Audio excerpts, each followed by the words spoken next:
Hello, everybody, and welcome to Voyages of Dusk and Dawn. How is my favorite little crew doing today? Awesome. Good. Great. We're We're doing all right, Willie. Minus the arrows.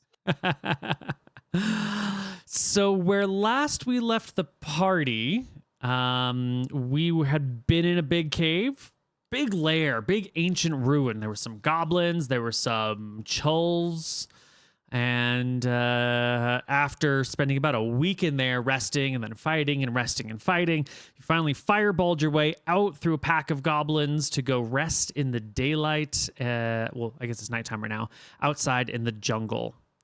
Yeah? Is that where we ended our session? Yep. Perfect. So, while our party settles down to make a nice little camp for the night, I'd like to talk to Vincent for a moment here. Vincent, this is your mission to go sort of find these past relics and artifacts and figure out how an ancient empire succeeded so well and how to bring that into your current empire and find some maybe lost treasures. How do you feel your quest is going so far? Is this everything you expected it to be? It was pretty open-ended. We've got a number of leads, so and we've managed to reach the area where there's clearly been ancient sites of magic. So far, so good. It's taken a bit longer in this one cave than Vincent would have liked, especially against random crawly beasts and annoying goblins and this one giant crab. But we'll be out of here soon enough to where the good stuff is. Now, that last cave that you discovered on the island outside of the island, there were some things. There were like carvings. There was a disappearing, reappearing wall or a set of them. Does that hold any value for you, or is that, too difficult to move and deconstruct? That was a huge discovery. Someday, if we, the Empire, ever get a foothold in the area, that'll be a nice little wizard lair for someone. And Vincent is more than aware that something really valuable was there before. But you feel like it's been looted predominantly? Yeah, a lot of this stuff has been looted thousands of years ago, so I'm sure we'll find many places where there used to be ancient relics and artifacts and valuables, but are long gone. If all of the stuff that's easy to find has already been looted, that would mean all the stuff that hasn't been looted is in places that haven't been discovered. How do you uncover something that hasn't been discovered for thousands of years? That was a good question. Fortunately, we have a ace card. We have this memory stone where we can find memories of places where important stuff used to be that some people might not have known about. Also, there's some public knowledge artifacts, apparently, which are out there, such as a Fountain of Youth and another magical boat. Okay. Cool. And how do you feel your hirelings are doing? Are they performing up to your standards? They're doing way better than expected. I thought that we'd have a loss of life by now, but we've managed to scrape by. I see. They've been very capable. All right. Well, with that, why don't we hop back into the jungle as the party takes a rest? You can find a nice spot walking around. I think you have a torch or a lantern, and you can walk around the jungle until you find a decent enough place to rest. And let me just make ourselves a little encounter check for the evening. Well, this evening goes by without any issues, and you'll wake up as the morning sun and early morning rains sort of jolt you from your sleep. This jungles here are often rainy. Yeah. Great. What's the word about resting while... Can you have a day of rest while you do some light shoveling?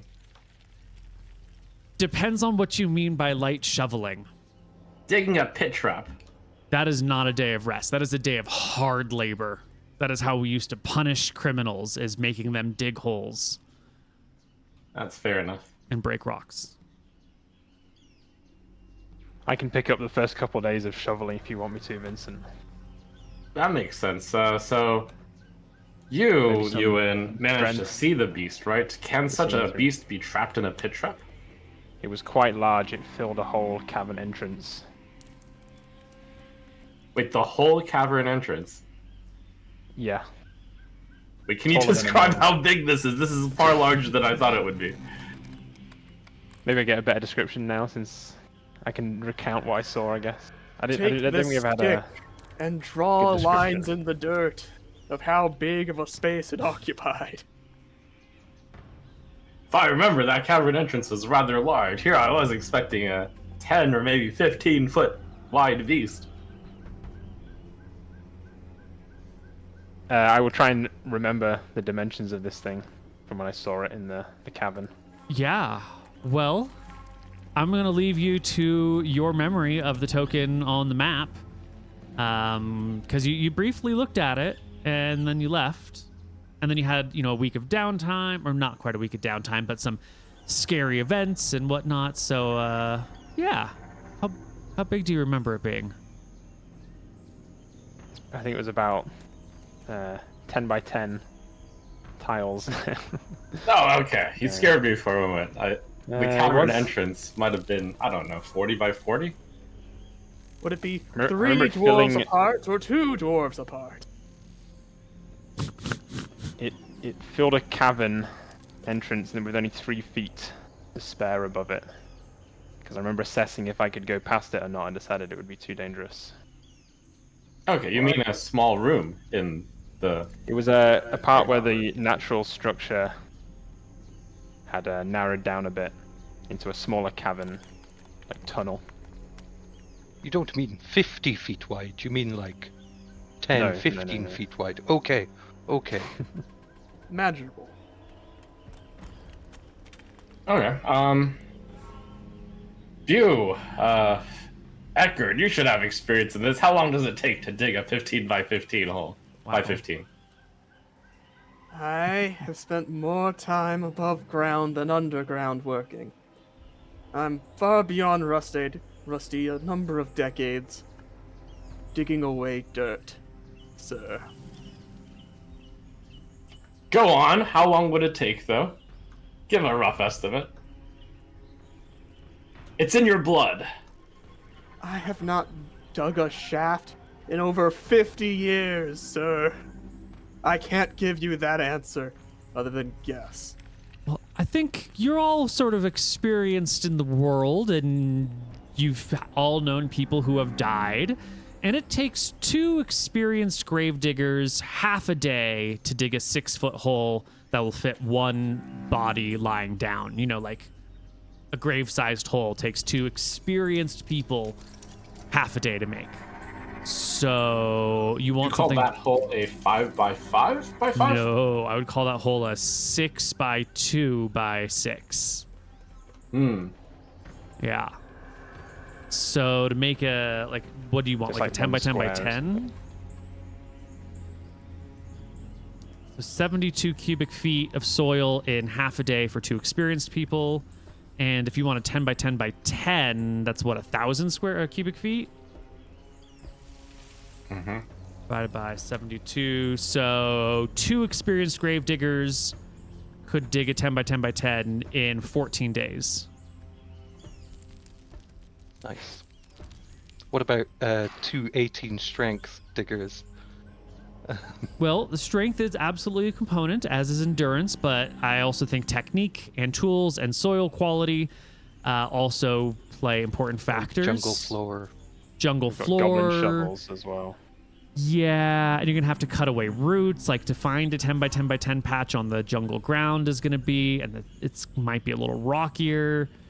I can't give you an express amount of time, but we are talking on the order of many days. Over a week, sir.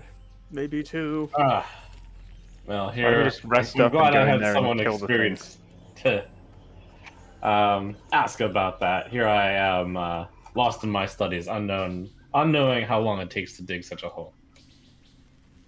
So Cool. Ewan, you're a fisherman too, right? Yeah.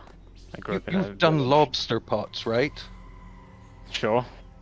It's got a funnel and it goes in, kind of like a goblin cave. And they can't get back out the funnel because they're stupid lobsters.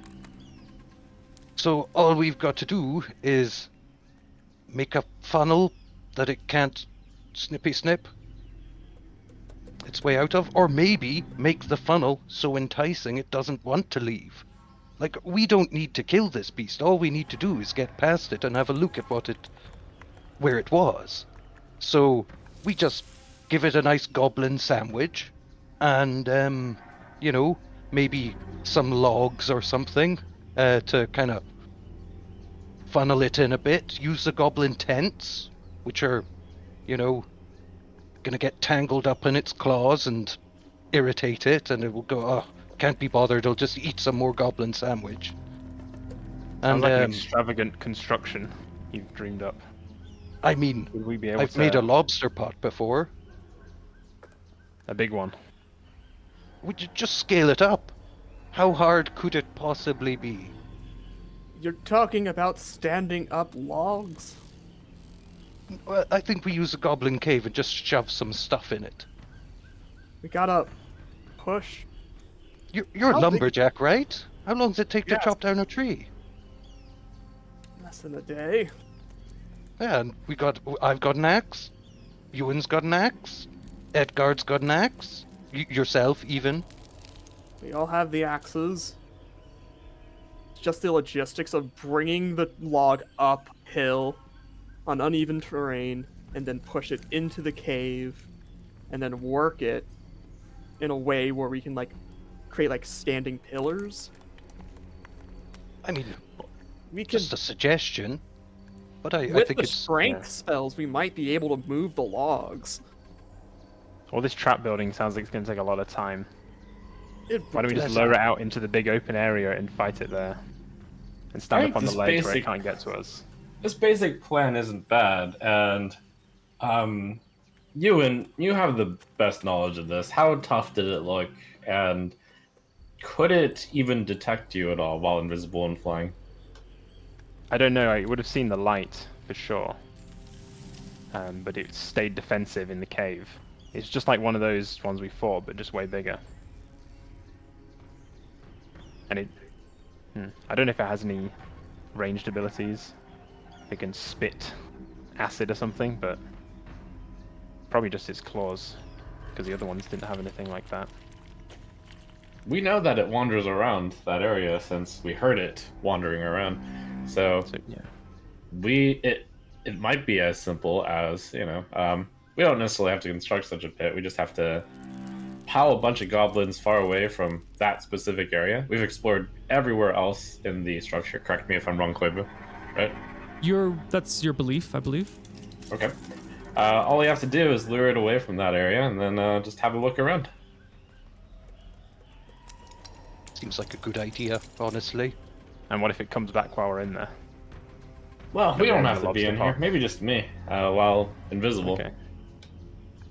Are you sure, sir? Yeah, it doesn't. Ewan's reported it can't seem to see invisibility, so that should be fine. I also stayed near the ceiling, so yeah, just to be Yes, safe. I'll fly also. I do Oh. have one concern, in that if you get in there and say the place we're going is its nest and it will be filled with all these, I don't know, manky, I don't know, lobster stuff. You might have to dig about quite a bit for, I don't know. There might be more of the little lobsters in there as well, so No, you just bring up something a to good bear point. in mind. It's possible that what we're looking for might require a lot of digging. Hmm. How tough did it look, taking Ewan? Ed Can we take it on? I think we could at range, yeah. Some of your spells, some of those fireballs. Some of my bolts. Yeah. Can we just have Edgard kill it if I cast Fly on Edgard? If it can't reach me, I could probably kill it. All right, Ewan, we need your very detailed description of if such a thing has a ranged attack. I'm thinking no if the smaller ones didn't. And what kind of creatures in the wild have ranged attacks most of the time anyway? They just pounce on their prey and bite it to death. Our cage spits out acid. If it Not spits fun. acid, then we back up and come up with another plan. All right. Ewan, can you use a ranged weapon? I have some javelins. A repeatable ranged weapon? I don't have anything to hand though. You can use a crossbow, right? It doesn't require that much talent. Not as efficiently as Edgard can, I don't think. I just... Not as. Anyone can fire it. Not as good as me. I'm a bit wounded. But you should We're do all the a bit job. I have wounded. enough bolts. Bolts out 2 cases of spare bolts. You think this will be enough? 2 cases? That's what, like 40 20 bolts? 20 bolts? That's a lot of bolts. 10 That's in each case. It does D6 plus 1, so that's 3.5 on average. No, that's D8 4 plus and a 1 against large and larger sized creatures. 5.5 on average. So 20 times 5.5 is a theoretical average 110 damage if you hit with all of them. You hit with half of them, 55 damage. Hit with a quarter of them, 27 damage. You'll That's have pretty- the high ground. Well, no ground, but Right. Yes. All of the rest of us are wounded. So, do you feel up to the challenge, Ewan? You flying with this crossbow. Can you take down such a beast? We should have all of us there. And then Oh no, it's just gonna be you. If we all rest up, and then we'll have the best chance to defeat it now. if I wasn't wounded, I would gladly volunteer. Because then you wouldn't need the lantern. How would you hold on to it? By your belt? Mm-hmm. The good points. Our party members, including myself, all need rest, but you can but we can get out of this cave if you just finish off the beast, Ewan. You I and this won't be able man. to shoot the crossbow and see it at the same time. Right? I don't know. You could devise a way to get light in there potentially, but do you wanna? He's asking you to go take care of this big monster by yourself. Is this a reasonable ask of an employer? Well, I did already fly up to it. I was invisible. As This long is- as you can hug the ceiling and it can't reach you, unless it spits acid at you, then you should be able to kill it. And if it spits acid at you, by some fluke chance, you can just beat a hasty retreat. I'm not asking you to do anything dangerous. Why not just wait until we're all rested? That'll I'll- take I'll just- days. We could just head back to town right now. And then 3 days come of back. rest. What difference will resting at town make versus here? Oh, we've gotten Uh, assaulted by goblins already. Who knows what sorts of other dangers are out here. In fact, I think the pile of goblin corpses is over there somewhere, points in the distance. If the corpses are still there.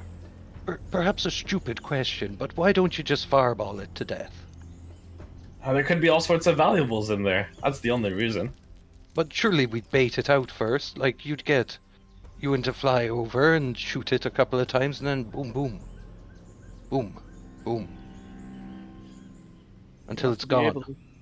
You'll have to be able to see it to firebolt it. That's why we did that whole maneuver against the goblins, right? We could just leave lanterns on the floor. We've got a bunch of them. That could We work. lay out some lanterns with a pile of goblin corpses in the central area. It comes out to eat, and we can ambush it from there. Yeah, silhouetted. On the... You know? Right, the main reason why I come up with this, instead of that plan, Gary, is that we are badly wounded right now, and I fear that if we all go in, someone might die. But if we just have a skilled flying archer, we can take it down with no issues. That said, that plan wouldn't be bad if we were all up to fighting speed to have someone just go ahead and line up some torches along the walls. 2 days of rest, and I'm confident to go in. 5 out of 13 HP, 2 days of rest would be +6. I'd be at 11 out of 13. Yeah. I'd be happy to go in after a couple of days, but I won't be at the front. Of course not. Okay. Well, let's set up defenses here as much as possible then, against the wildlife and against the goblins, and we'll go for 3 days of rest. Great. We're going to set up camp and rest for 3 days, hoping that nothing in the jungle is dangerous and comes near us. And hopefully, we should be more rested on the other side of this than injured. Great. I'm just going to move us to a little jungle map for just a moment, just in case there's some sort of something we need to do. Here we go. All we had to do was barricade the entrance to the goblin cave. I agree. Here is our little resting spot. You've got, does anyone have camping equipment with them? Did anyone bring a tent, bedrolls? I had a tent, but I had to put it on the boat because it was too heavy with all my other equipment I had to take with me. All right. Wait, So- Edgar, if we did that, we died in the classic adventure, like set the fire at the opening and then smoke them out plan. That doesn't just work. It would work. Pour some water on it. Why do you think if you set a fire outside a cave, the smoke would go into Oh the no, cave? I mean if we were to barricade ourselves in the goblin area, the goblins could get us doing something like that. Oh yeah, it would totally work if the goblins tried. 100%, yeah. Here we are. You've got a little makeshift. You got these like palm fronds that you can hack off to make a little temporary shelter over you guys and live here happily ever after, unless this die roll I'm about to make is unfavorable to you. This day does go without any problems. You've got a doctor and an herbalist with you, so everyone can gain 3 HP. And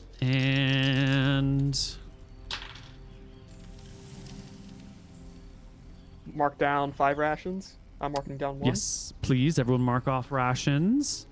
Someone mark off 1 for Wiley as well. I'll mark off. Should I just mark off 3? Yes. Yeah, who's got my ration? I'll mark down 1 for Vincent. Thank you. I just marked off 1. I'll unmark Okay. that one.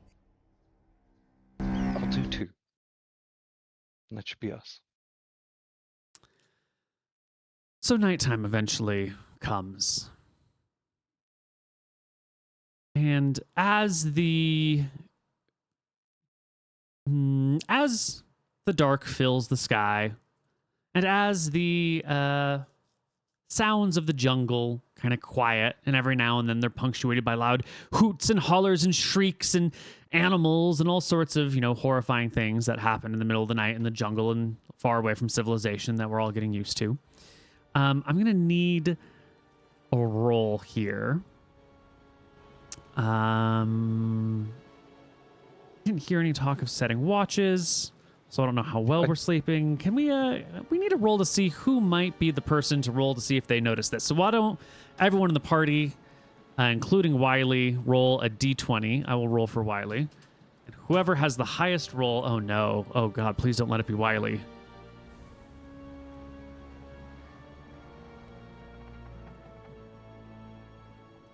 I will mention, I think when we set watches, generally those 3 are setting our first, second, and third watch. So mine might not be relevant. Right. Well, you and Wiley both tied, so I think it's 4th watch. It's early morning. Dawn has not yet come. At least we hope it's early morning, because without watches or the ability to see the stars from the jungle overhead and whatever clouds are overhead, it's hard to know how much time has passed from when to wake someone up. But it's your watch, and it's early in the morning, Vincent. And there is something out there. There is something, and I just don't know if you can discern it from the other sounds in the jungle. Do you keep a lantern lit all night? Do you keep torches lit, or do you try and keep things fairly quiet and low light? I think we'd probably do a campfire setup. Keep it up throughout the night. Okay. We just get a little campfire token for us.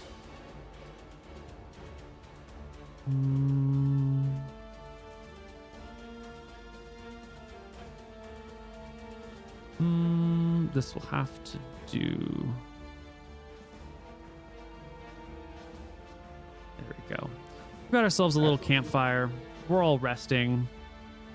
I need you, Vincent, to make me. You hear sounds. There's lots of sounds, and that's the problem. There's so many things going on in the middle of the night in the jungle that it's hard to discern danger from ordinary things. So I need a wisdom check or a willpower check. Same thing. Sure. The roll is a 16. It's a natural 5 modified. Roll 16. This is not a good roll. Something approaches the camp with the intent of causing harm. And you're not going to notice it well off, but you will perhaps notice it right before it arrives. So I'm going to have you make me a D10 for surprise check to see if you get around the same round that it bursts into your camp. Ooh. Or A 2. I can't tell if that's good or bad. That's bad. You did That's not bad. want to roll a 1, 2, or 3. Yeah. So you're on watch. The others are all asleep. You would have had a day to rememorize spells, so make sure you've got all your spells ready. Yep. And we are going to be surprised as coming into the camp,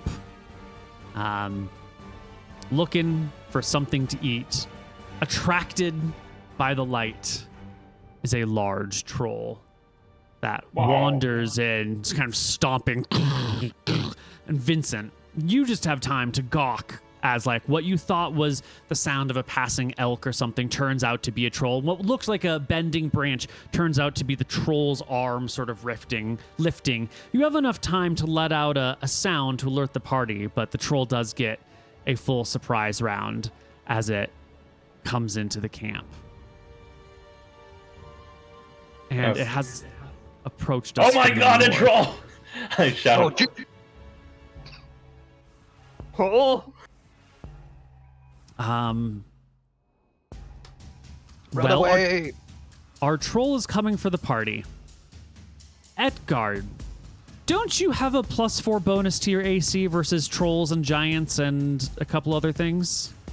being shorter than a standard humanoid means it gotta reach down lower. Yes, it has a -4 to hit. Okay. Well, I would like the other members of the party to see if you even wake up before the troll gets its attacks off, because Vincent does shout.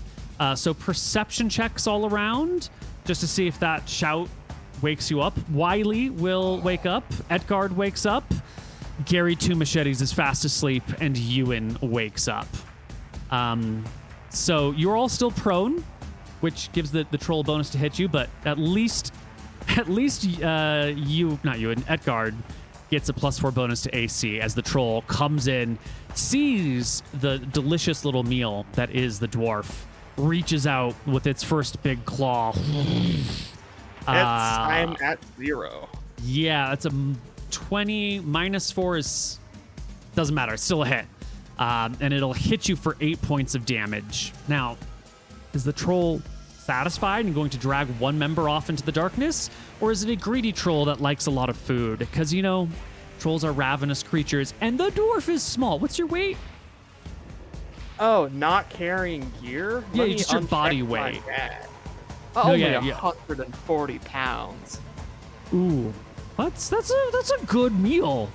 That's a really good meal. Let's just give the troll a little hunger check over here. Yeah, I think maybe one more creature to eat. So he knocks down the little dwarf and is going to step over and take an attack at a dearly beloved Ewan with an 8 + 4 for you being prone is a 12, and I don't think you sleep in your armor. So it was the wrong type of attack. Oh, Oh, it's you're my right. attack. You're It absolutely probably right. hits anyway then, with more Let me- bonus. Yeah. There we go. That's a much better attack roll.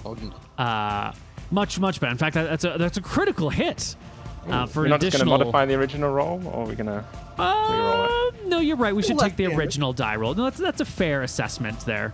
So you'll take gonna 5 be from the less. hit, and the claw, the teeth will come in as they try to rip you to shreds, and that is a critical hit for another Oh. D8, 1d8. So 11 plus 5 is 16 to Ewan. It was 8 to Etgard, who was at 0 exactly. Oops. And I do believe now everyone may roll initiative.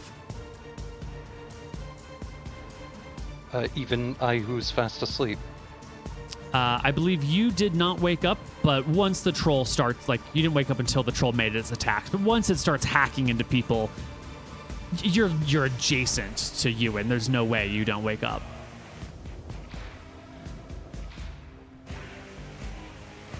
You're gonna have to. Wiley gets in God, here what too. a cursed jungle. A random troll, huh? Yeah. Don't sleep in the jungle. That's why the goblins were in a cave. Goblins, jaguars, trolls, chulls. It's almost like this is a very dangerous jungle. Do we have a Vincent initiative? I was figuring out which Oh, spell to perfect. cast. I guess it'll be Fireball. Well, you start off, Vincent. You can fireball, but you have to be able to see the point, and it's a 20-foot radius. It's not going to blow back since you're not in a tunnel anymore, but your fireball does have a 20-foot radius. How far can you see? Yeah, I can see that area right there. Let's go Okay. for 20 feet diagonal See a bit behind further it. back, right? It might hit you in. The edge of the light's right over there. Perhaps I'll go for this area. It looks like it's a little bit down a cliff. Oh, there you go. Perfect. That's a good spot. All right, I point my hand down, hopefully not too far a cliff. I want the troll to be hit, obviously. And I'll cast Fireball. Okay. Go for it. 66 points of damage, and the troll will make a saving throw. Whoa! 28 Nice. damage is fantastic. The troll will take half when it passes its saving throw, so it'll take 14. And you will drop its HP roughly in half with a huge blast of fire. Wiley will get to his feet, unless you want to take your 5-foot step. This is fine. Yeah, this is fine. Wiley will get to his feet, and attaching his knives in the morning to his wrists is actually difficult, and you don't want to sleep with daggers for hands. He needs help from one of you to affix his daggers every morning. It's just... can you imagine sleeping with knives for hands? It would be dangerous. It's too dangerous. So Wiley has no method of attack whatsoever, and he is going to come over here to this section of the cliff and shout obscenities at the troll and wave his arms in an attempt to attract the troll to him. Ewan, you're at 5 HP. You're prone on the ground. You've been bitten and mauled by a troll. What are you going to do? I've rolled into move, so I'm going to withdraw and crawl on the ground backwards away from this thing after it's just ripped into shreds. Nice. Go ahead and move yourself up to 40 feet. I crawl away and back up. Yeah, anywhere you can see, essentially. You crawl into the darkness. You coward! Where are you going? Gary, you're at 4 Right. hit points. I am going to throw my trident at it. For 10. That's not going to hit. It's sort of like it impacts the side of the troll's rubbery hide and then just like, maybe pokes a little tiny hole and falls off. Right. And then it's a terrible idea, but I'm going to wave my hands and make loud noises, and I'm going to stand on top of the dwarf, Okay. so he can't take him away. That's so brave of you. Why don't we all... Oh, the troll didn't get to go this round. Excellent. The troll's turn. It's going to take a claw attack at Gary Two Machetes. He's A gonna miss. 10 You is it. actually a You it. miss. It'll make another. This time it's going to make a bite attack at you, Gary. Gonna miss. It's an 8. Wow. And the third claw attack, second claw attack, third attack of the round is another 8. Just go get lucky. Somehow, The hero. somehow, you have saved Edgard's life. Let's please roll initiative, everyone. Oh my god, it's such a slow troll.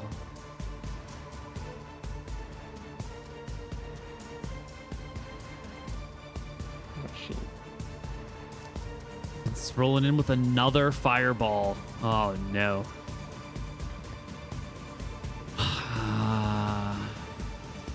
Great round for bad initiative.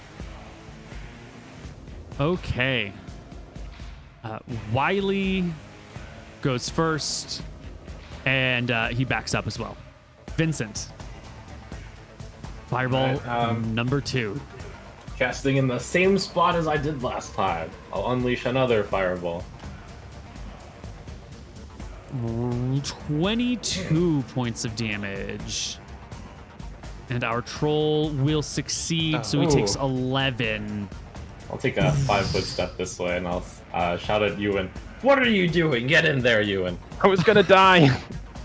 Look at what Gary is doing. Gary, speaking of, it is your turn. You threw your trident. Do you have another weapon? I have my machete and hand axe if they're just lying there, I assume, or would I not? You were in I'm a this square. survivalist. So, it's 5 feet to the south of you. Yeah, right? Yeah. That won't provoke an attack of opportunity. You can step over and pick them up. Oh, yeah. 18 and 2. And then the hand axe. It's so close to being dead. Ewan, Help, you've help, help! I will crawled hook away. a javelin at it. throw it. 9 is a miss. Oh no. The troll is at low HP. It's here for the food, and it's not normally bothered by attacks, because trolls, as we all know, regenerate very quickly. However, fire is a real problem, and it's been fireballed twice, and the troll is it's done. It's ready to go. But before it goes, it would like a snack. So it's going to start with a claw attack against Gary, 2 machetes, which is an 11? Miss. Even when you don't have any 13 armor AC. on? Oh my god. Dex AC. Jeezy crazy. All right, then it's going to try and bite you. There we That's go. it. It's a 19 for 2. Oh, that's the wrong crit. die roll again. It's still an 18 to hit, but it will do 6 damage plus another D8 on the crit. Oh, I might die. 7 Oh. damage. Ugh. So I go down. You are at -3. There's just 2 of you on the ground. The troll left 1 claw attack so that it could grab one of you and walk away. But I don't know which one of you it wants. Is there a huge biomass difference between the 2 of you? Gary, how much do you weigh? Just your Gary character. is also small. Oh, you're I don't have his weight. Oh, he's 120, 5'3". 5'3", 120 versus the dwarf who is 140 pounds, but 4 feet tall. I The think dwarf is underneath Gary's body here. that's true. Gary was above and you fell, but you're not landing. You're not a sandwich. I think bodies, I don't know for certain because I tried to haven't killed rescue people. you. I think they lie next to each other. Our troll is going to roll a D8. 4 through 8 will be Edgard, and 1 through 3 will be Gary. It leaves it slightly favored for Edgard, but also possible to pick up Gary. And it's a 7.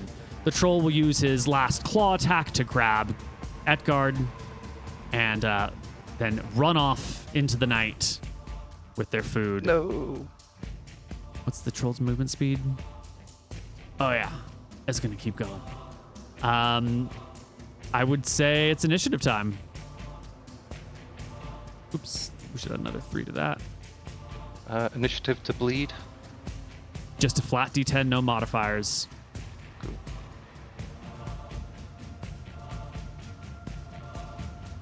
You see it?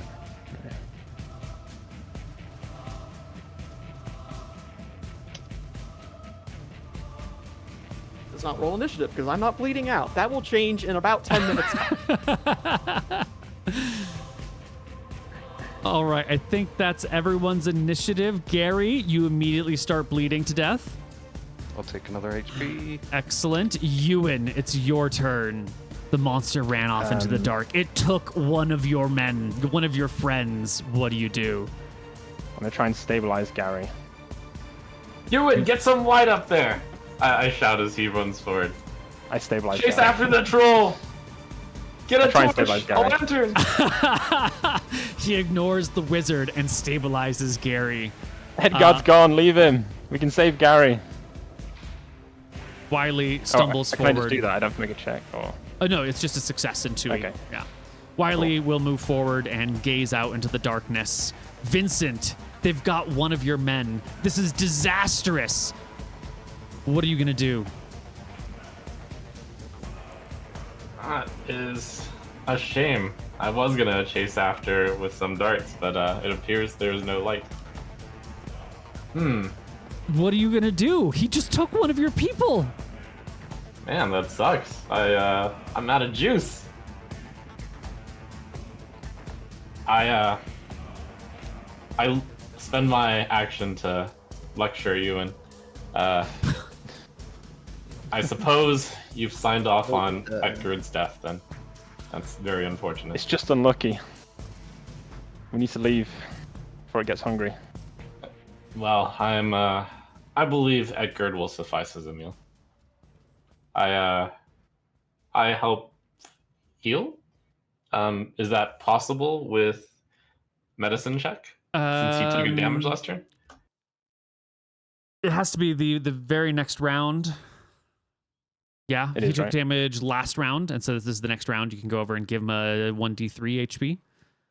Cool. I'll do that. Do I need to make a check first? Yes. Yes, you do. Okay. Not quite good enough. Nope. The troll has rendered the flesh too poorly. You cannot regain the HP. Which leaves us with Edgard. You were asleep. You woke up long enough to see the troll over you. And your very next thoughts are a little bit later when you find yourself washing up on a beach in the middle of the night. Somewhere without anyone else around. Just on a quiet, sandy, grassy, jungly beach with the stars out in full. You come to consciousness. You're kind of damp, but not too terribly damp. You're sort of lying on the sand. And up the shore a little bit, on a little hill, is a small hut with like palm frond tops and a little bar out front. Sort of like if you were in Southeast Asia and there was like a little tiki bar on a beach. It's kind of that vibe. Edgard will take off or like rip open whatever shirt he's wearing to check for the wounds or maybe scars left by the claws of this big beast. Your buttons pop off and fall into the sand, and you are completely and wholly intact. All of your stuff is gone other than the clothes you're wearing, which you recognize. It's your favorite pair of clothes that you had when you were, God, maybe like 10 years ago when you were, I'm sorry, you're a dwarf. 30 years ago in your adolescence. In fact, as you look down at your body, you realize that you have the body of a much, much younger dwarf. Your character is, at the time of their death, was 103 years old. You look down at yourself and you're like, I must be 50. My God, by the gods, I'm young and spry again. And yet, while he may not be the most learned man, he knows the meaning of what has happened. He does not bother to get up from the beach, to walk toward the bar to get some random drink. Mm. He already had his drink with the living that was close to him. And so he just lays on his back, looks up, accepted this was going to come eventually, and enjoys the lapping of the waves till there's none left. Eventually, as you lie there, accepting your fate, you feel a small, soft hand sort of like resting in your own. And you can look over and see Verasi, goddess of death, in her dwarven form, her true natural form, sort of lying next to you on the beach, taking you gently by the hand. When you look at her, she asks if you're ready to go. I have nothing to say to you, for I am here already. All right. She'll take you by the hand, and you will go. And we're going to take a break, and we're going to say goodbye to Eckgard. We knew him too well. See you guys on the other side of the break. Hello, everybody, and welcome back. The rest of the night passes relatively peacefully. There are no more monsters. You never see Eckgard again. He's just gone. But the daylight does come. And it's a nice, well, it's not that nice. It's a dismal, rainy morning here. Just sort of a nice, gentle downpour. Oh, what an absolutely dismal night. We should get Gary back to town, Yes, we should. at least. Maybe if we summon the boat, we can put all of our things in there, and I can maybe carry him. Yes, we will do that. How far away is it away from the sea/ocean? Well, let's see. We, minus this one dwarf, we're over here on Moss Mountain. If you're just going down the mountain, since you already know your place, 2 miles to the beach-ish, and then you probably get to Port Ferris later that day. I don't know how you're going Sounds to do good to that me. while dragging a body, though. Yeah. I'm thinking I can put all of Eckgard's stuff, all of my stuff, all of Gary's stuff on the boat. We summon it here. And maybe we'll have an amount of weight to do that. Summon the boat, put your stuff on the boat, close Yeah, the boat. Just dump everything into there. Now, this is a jungle. There are lots of trees and rocks and what's not about. Boats are wooden objects, and they get ruined when they run into rocks when they're like sailing on the sea. Normally, when you have a boat in dry dock, you've got special boards and whatnot conform to the shape of the hull, so you're not crushing the wave. If the boat's like sitting on soft sand, the sand will conform to the shape. But if you summon a boat and there's like big rocks everywhere, and all the weight of the boat ends up pushing on one rock, you could damage it. You could break it. It's not an impossible feat, but it may not necessarily be possible in any given location at any given time. What is your risk tolerance for summoning a boat in the jungle?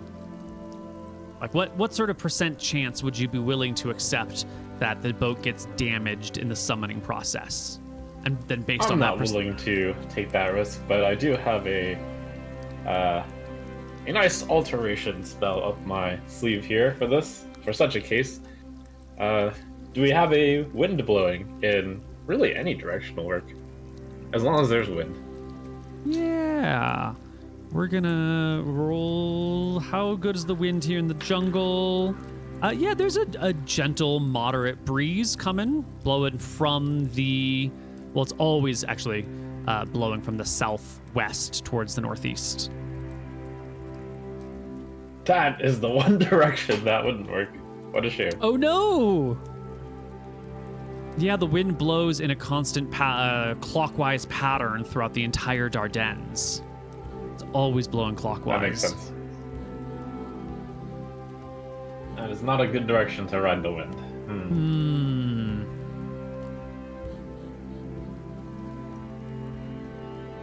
Well, surely under the effects of strength, Ewan, you can carry a dwarf a short 2-mile distance. Gary. The dwarf's gone, Vincent. Gary's a human. Ah, but he's the size of a dwarf. Did you see how tall Seems to he be was? lighter than a dwarf. He's a small guy, Gary. A small guy, rather, yes. Sorry, I'm having trouble grieving. I think I would need to get rid of all the gear somehow. Or we could do it in 2 trips. It's not far to the coast, right? Only 2 miles. Yeah, 2 miles. So we can stash all our stuff here. I can carry Gary with the strength spell down to the shore. You'd have to be able Summon to the boat. carry and I'll run back up, 186 pounds. Do you think you can add 186 pounds to your... I think we leave Gary's stuff as well, right? So it's just his body weight? Yeah, that 186 is his body plus his stuff. Oh, okay. What about just his body weight? Or like, Oh, just maybe leave his stuff behind? Okay. Yeah, yeah. Then 120. let me try that. And if you have strength, you know, especially if you do a good roll. Person. Yeah, I'd need I'll cast to strength do on it. you. 1d8. All right, let's do it. Give yourself a D8 18. and medium encumbrance. Okay, Yeah. it's workable. You drop his stuff. You drop your stuff. You drop. Well, you Yeah, I keep drop your my armor bag. and your shield. Okay, I see. Yeah. Yeah. And It's pretty dangerous out there, Ewan. Take this too. I cast fly on you. Okay. Does fly have like a weight limit, or is it just your carrying capacity? I think it's just carrying capacity. Can we see the fly spell, please? Yeah, let me bring it up. Well, then I'll zip back to back from shore real quick with that.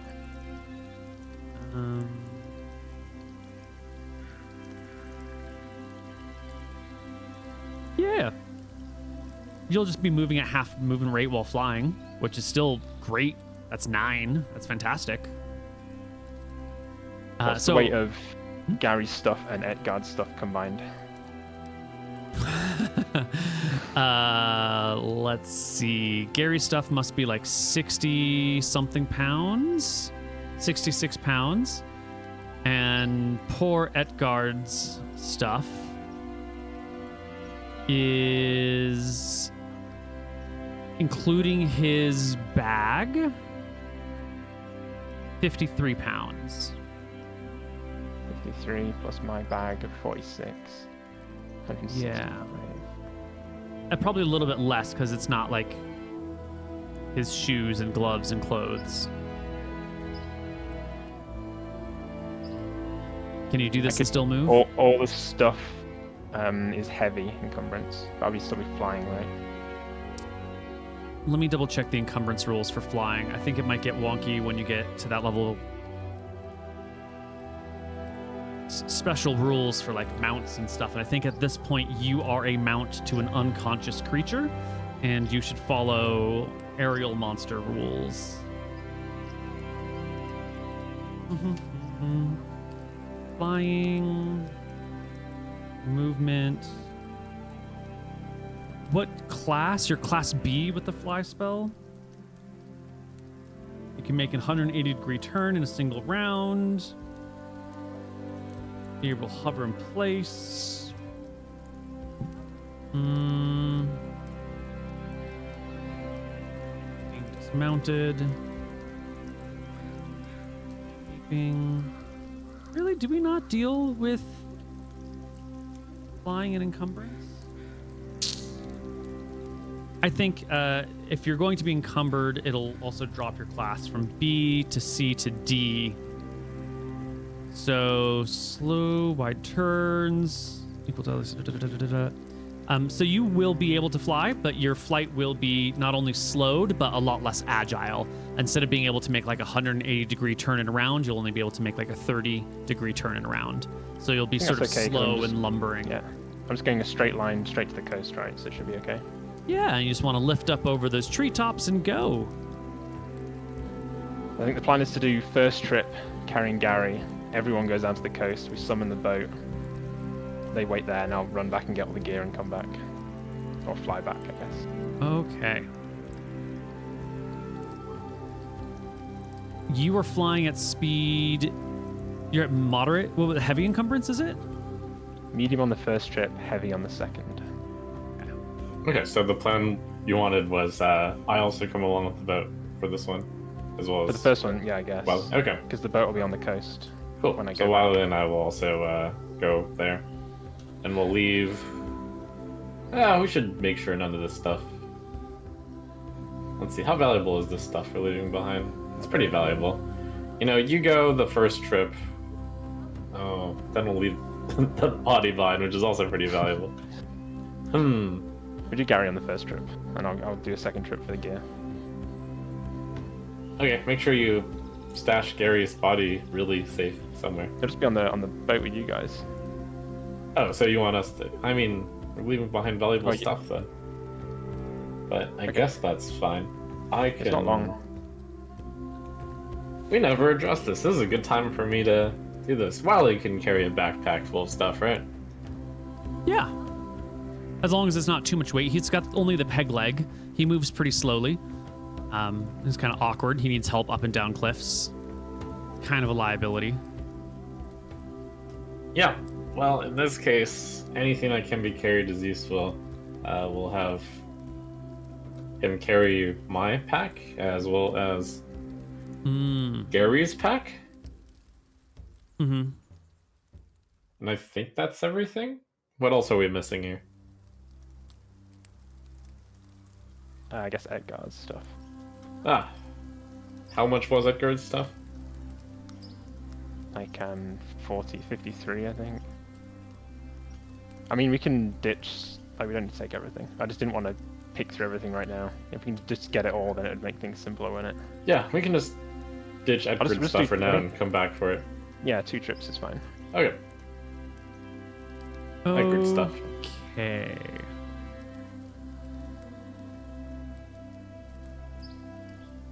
So Gary's stuff and my stuff. My stuff is 20 pounds. All right, can you roll me a d6 for the duration of fly? It's a 1 turn per level plus 1d6 turns. A turn is 10 minutes. You're level 6, so it's 60 plus... I'm sorry, 6, but plus 1d6 turns. Yes, it'll last an hour plus. Do you want the... I would love the roll right now, because I figured out how long it's going to take you to walk back and forth, and now we're going to figure out when fly ends. Hour 30. I was asking, like, do you want it to be a secret somehow? But this is fine. Yeah, this is fine. Because you can go down to the beach, which will take about 2 hours. You can turn around, you can fly back, you can get the other people. And everyone's coming on the second trip, right?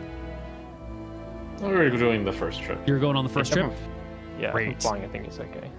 Great. So everyone goes down to the beach, and you come back on your own just to pick up the gear. And it's at this point you're carrying 188 pounds. You're at medium encumbrance. Is that what we're saying? I don't know if Wiley took some stuff, I'll be medium, yeah. Yeah, Wiley was able to take some stuff. Are you... If you can take like 30, 40 pounds or something, then I'll be medium. Okay. I think Wiley can take 40 pounds. Let me get his character sheet. Wiley has 12 strength. His weight allowance is 45 pounds, and all he carries are his clothes and daggers. He can absolutely carry 40 pounds. Not a problem. Okay. Excellent. So, you get about 10 minutes while you're flying after returning and starting to come back when your fly spell buckles and fails. I'm on my way back, right? To the You're coast. on the... Yeah, you're on your way back to the coast. But you're flying. You said beeline, which is above the treetops. Which means when your fly spell fails, you're going to fall. Okay. Oh, no. Falling damage is d6 per 10 feet. You have 5 hit points. This could be lethal to you alone in the woods. This could be a very dangerous situation. Or maybe...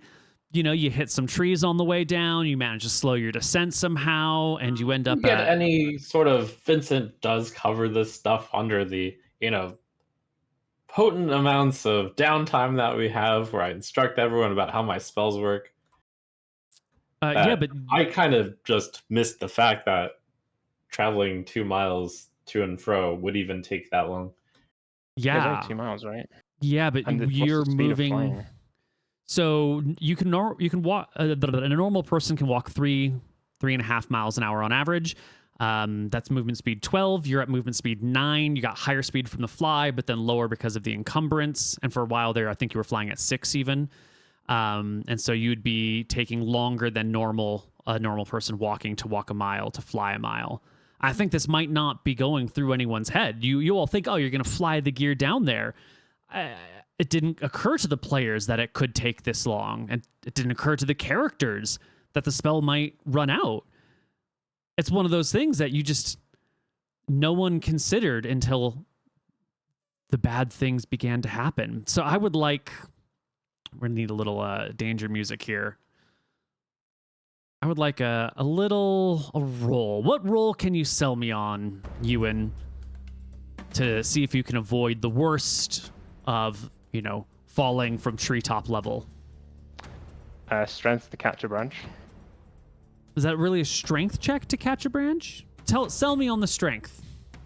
Yeah, because I'm falling and I'm carrying all this gear. Can I make a I'm holding up the weight. wisdom/willpower check on when we get to the coast? I'd have realized the time.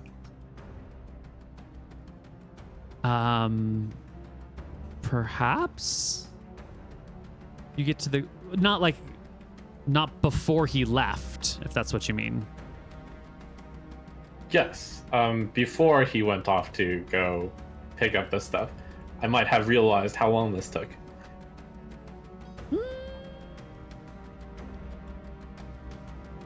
Yeah, I really like the area that we're in right now. I think so why don't you sell me verbally on why you think I'm a your character transmutation specialist. This is fly is a very known dangerous spell when it runs out for you.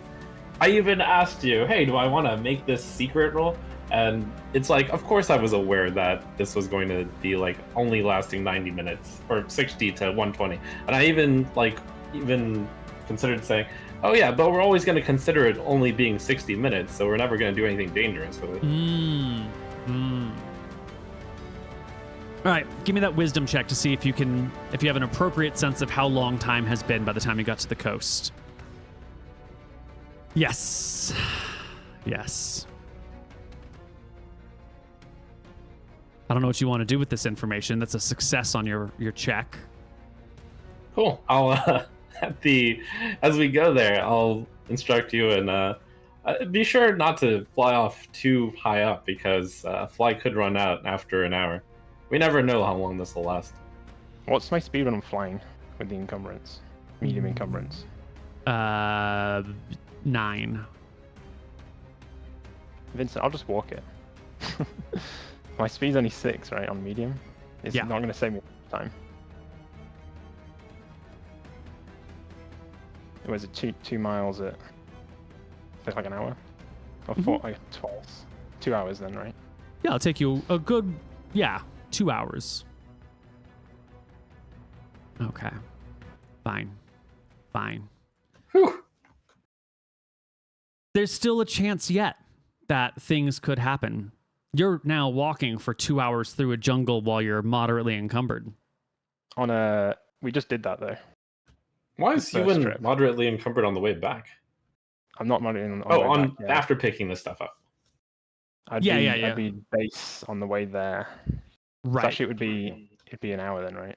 You fly there to the coast, which doesn't take very long, which takes a long time. Then you fly back, which doesn't take very much time at all.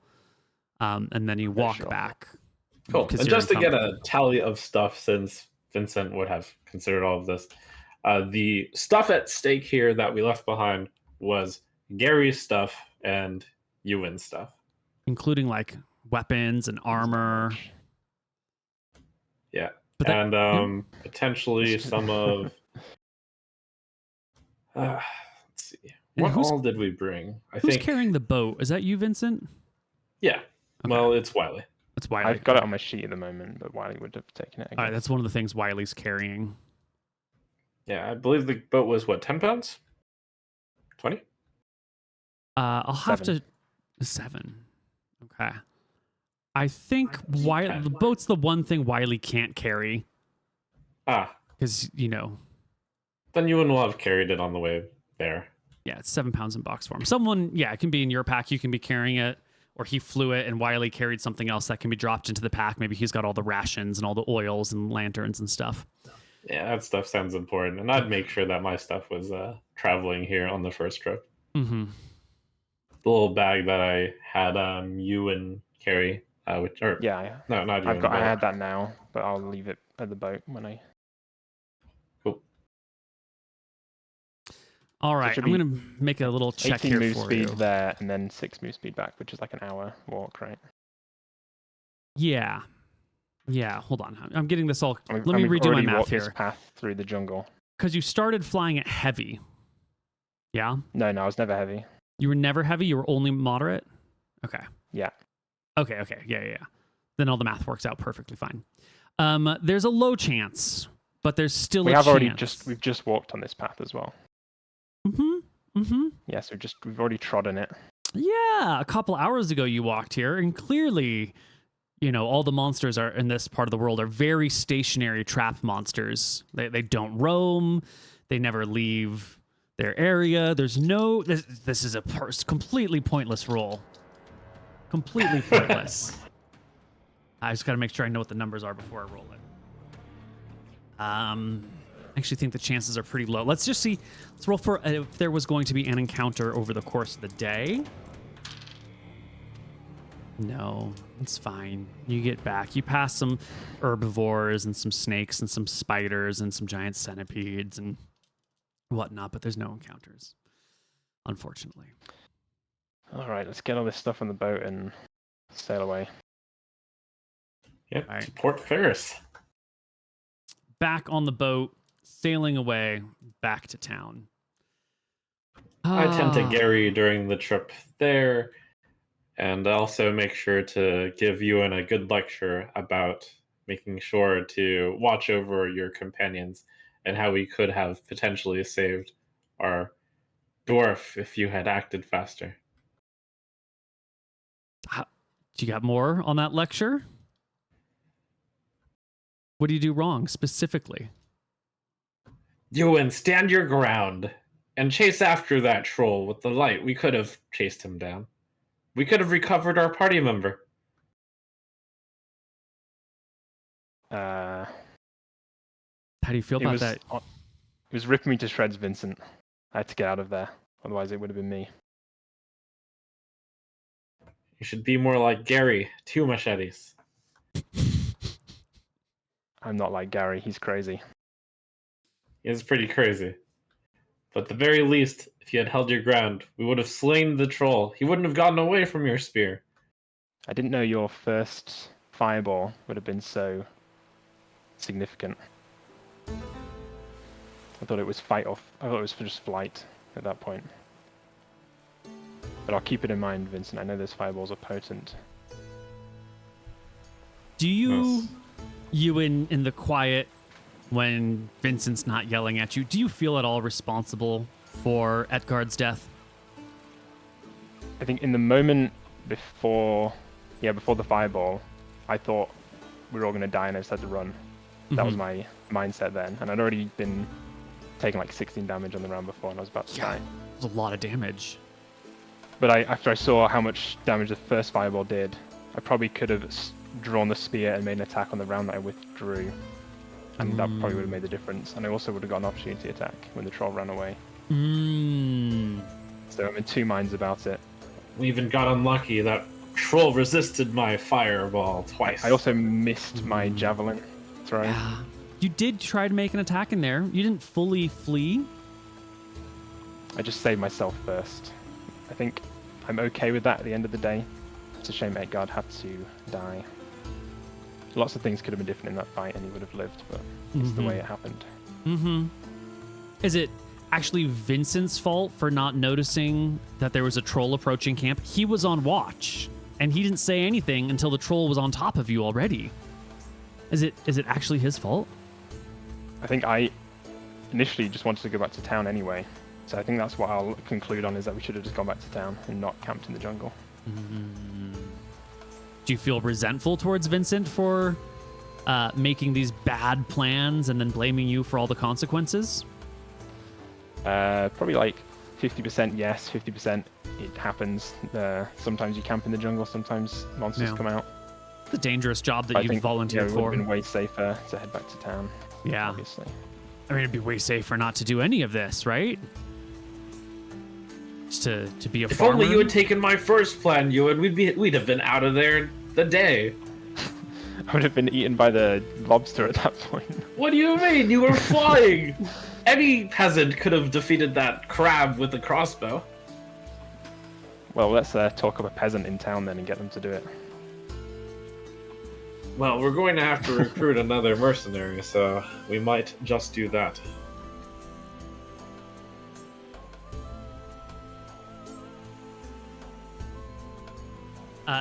The morning that you wake up in Port Ferris is October 1st. It is a national holiday or global holiday called Repentance Day. It is the day that Astaire, the god of law and order, begins to rise in the sky. It's the day that Mathis and Saphia, the twin gods of intelligence and knowledge and wisdom, are peaking in the sky. And it is the high holiday for Astaire, god of law and order, and Velmontarius, god of justice. On this day, to atone for the sins against another person, you must first seek reconciliation with that person, righting the wrongs you've committed against them if possible. Repentance Day is actually a 3-day thing. This sort of takes place over 3 days. This is the peak of it, though. On this day of all days, officers of the law tend to ask those they've imprisoned for forgiveness if they were excessive in their use of force. Generally, one ought to spend the time in prayer for those that they could not reach, and you can confess your crimes to an officer of the law during this day and receive a lighter sentence. But, that's a lot like saying Memorial Day is the day that we sit and remember those who have lost their lives in service, or Labor Day is a day to be happy about the labor rights movement. Mostly we just hang out and have barbecues and don't do any of these things, but that is the vibe of the day today, October 1st.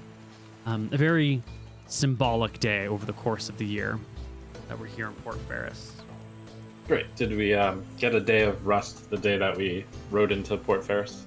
Yes. Everyone except for Ewan, who was encumbered for a large portion of the time. Sure. But you got rest, and Wiley got rest. So Gary? And Gary. And Gary. That's right. So do I get this 3 HP? I do believe you do. So you're only at negative I'm still dying. 1 right now. Yeah. Okay. How long do we want to wait in town? Till everyone's at full? Until we find a new traveling companion? What's the plan? I think until we're at full, and we'll also I'll drop a flyer, or let's see, how many inns are in town? Is it just this one? There are 3. 2 down by the docks and 1 on the north side of town. Okay. I'll pass word that I'm hiring a bodyguard, mercenary, and to inquire at my inn. Okay. Okay. On the most part, I don't really want to make our party too public facing because of the pirate situation there. So Right. it's basically just a job listing for bodyguard wanted, inquire at this inn. You're not saying we're paying you 100 gold a month, right? We're Oh, just... certainly. Okay. Speaking of payment, Pickard, he's dead. He's supposed to be getting 100 gold a month, and today is the first day of the new month. Not only do you owe your other people 100 gold now, what are you going to do about Pickard's family? Are you going to try and get money to them somehow? Are you going to report back that he worked for a month, 2 months? He's not around. No one will ever know if you just keep the money. Except for I'm going to be setting aside the 300 gold from the ship. 100 will be handed out to Ewan, and Gary once he's back awake, and 100 will be set aside for the whatever instructions that I told everyone to leave me on who should receive the money in the case of your death. Right. Okay. And what Do we about get paid as Wiley? we go, or is it just when we get back home? Do we get paid all of it? I'll pay you out per month, so you physically get 100 gold. If you would prefer not to have it weighing you down, the ship Probably not, can yeah. continue to hold it. Okay. I'm surprised Vincent's carrying all of our wages on him all the time. You know, Didn't realize that was the deal. armies have to get paid. Then they move around, and they need people need to spend their money and blow off steam when you've been adventuring about. And the pay wagons for armies are often tempting targets in the days of old. All right, we're gonna rest for a little while here, trying to keep a low profile while still attracting new workers. I think we need 5 days of rest for everyone to be at full HP. So 1, 2, 3, 4, 5. That'll bring us to October 6th if everything goes well. Yes, Dear- when Gary recovers the next day, I'll Mhm. give him his gold and also throw in 25 extra gold. And Whoa! tell Gary you were very brave there. It's rare to find a bodyguard as good as you. Oh God, what happened? You Where's stood Edgard? toe against a troll trying to save Edgard. Oh God. Oh, that was stupid. I almost died. That was noble. And we would have saved Edgard for your heroics if things had gone a little bit better. I pulled myself from saying the true reason. If only I'd hit him more and been a better fighter, maybe he would have lived.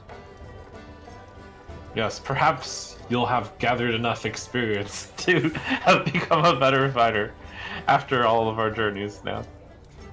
Yes, do you think we defeat the troll? I take it. We We did just not. chopped it. Unfortunately, Edgard and the troll were taken away. Oh God. Oh God. I like that wee dwarf. He was a nice fella. He was. I got another. Have you still got his crossbow? We He do. would have liked me to have it. Sure, if you think you can use it, you are welcome to Edgard's crossbow. Okay. Well, we'll just leave it there for now. That feels in bad taste. Speaking of being in town, where's your boat? Because you sail it up to the docks and you haul I an was going unconscious to body clarify, off of it. but since I've always mentioned this, I didn't feel the need to. We sailed 2 miles off of town, we pack it up, and then we walk into town. But you've got an unconscious person. How do you drag an unconscious person into town for 2 miles? Okay, When- 1 mile. Sure, it's a long distance to haul a body. Is what I'm saying. It is, but we'll bear with it with like Ewan's strength for a mile. Okay. Are we still within the time of the strength spell? It's another day. It's at the evening, but I did have another strength spell. Okay. Perfect. And then I imagine in order to move the body, you got to leave like all the other gear on the boat, and so it's just the 120 Yeah. pounds. Okay. So when we're in town right now, we don't have any of our armor. So I just want to make sure that we have on our characters the things that they have in town, because all your other gear is in the boat, and actually getting things out of the boat can be difficult. This is only important if, something happens in town, but I want to be ready for if something does happen in town to know what we have on us. So I'm seeing that you and I'll have Probably- my bag in the boat, because I would have had to take it off to carry Gary anyway. right, and the shield, it's a big Yeah. heavy shield. That's Does on my that person. stay on your person? Yeah. Okay. And what of That is Gary's fair to things? say that Well, I've got my bag. It's in the room generally, but I consider it important enough to carry it like around. Okay. I've got Vincent's stuff, 20 pounds on my person. Oh, that's still. the stuff that I have. Yeah, so. yeah. Perfect. And I take it then we left Gary's armor in the boat, right? We're not going to haul him in 25 pounds of armor. Right. I think so. Right. Yeah. Okay. But you brought his weapons. That would make sense. His machete and his hand axe. Okay. Okay. And probably left his rations on the boat because that's heavy. Yeah. Yeah. Okay. Okay. Great. Great. I'm also going to move his lantern to the boat because that seems silly to carry with you. Okay. Fantastic. Oh, I should probably be here and here. And where is armor? Here. Bag. Perfect. Perfect. Okay. Now that we got everything, all of our stuff, walk a couple miles from shore or from up the coast into town, guy over the shoulder, plop him in the inn, rest for a little while. Let's do some experience. Gary, you're alive. You're well-ish. You're getting better. Hurrah.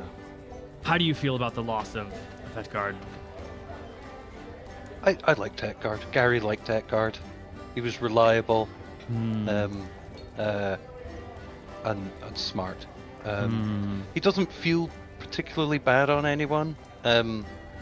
Gary's aware that he's maybe a bit reckless, but he's kind of he figures the sun's going to get him sooner or later. So, 30, 40 years of sunburn. So he's living life. He's saving up for retirement. We all were. So it's it is what it is. He was a good man. But shit happens. Indeed.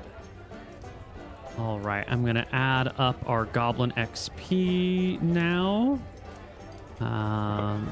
Edgard's bravery will not be forgotten, and his people will be well taken care of. I solemnly say, as we mourn Edgard. We mourn him and then slowly forget about him. And our leopard, not a jaguar. Worth that. And there were some pirates that you fought at some point. Bear. Oh, that's right. There was a bear with them. I forgot about the bear. And then The troll did retreat. Yes. He was going to die if he stayed one more round. The troll went to the darkness. succeeded in its adventure. It got its food. It took out more than half the party.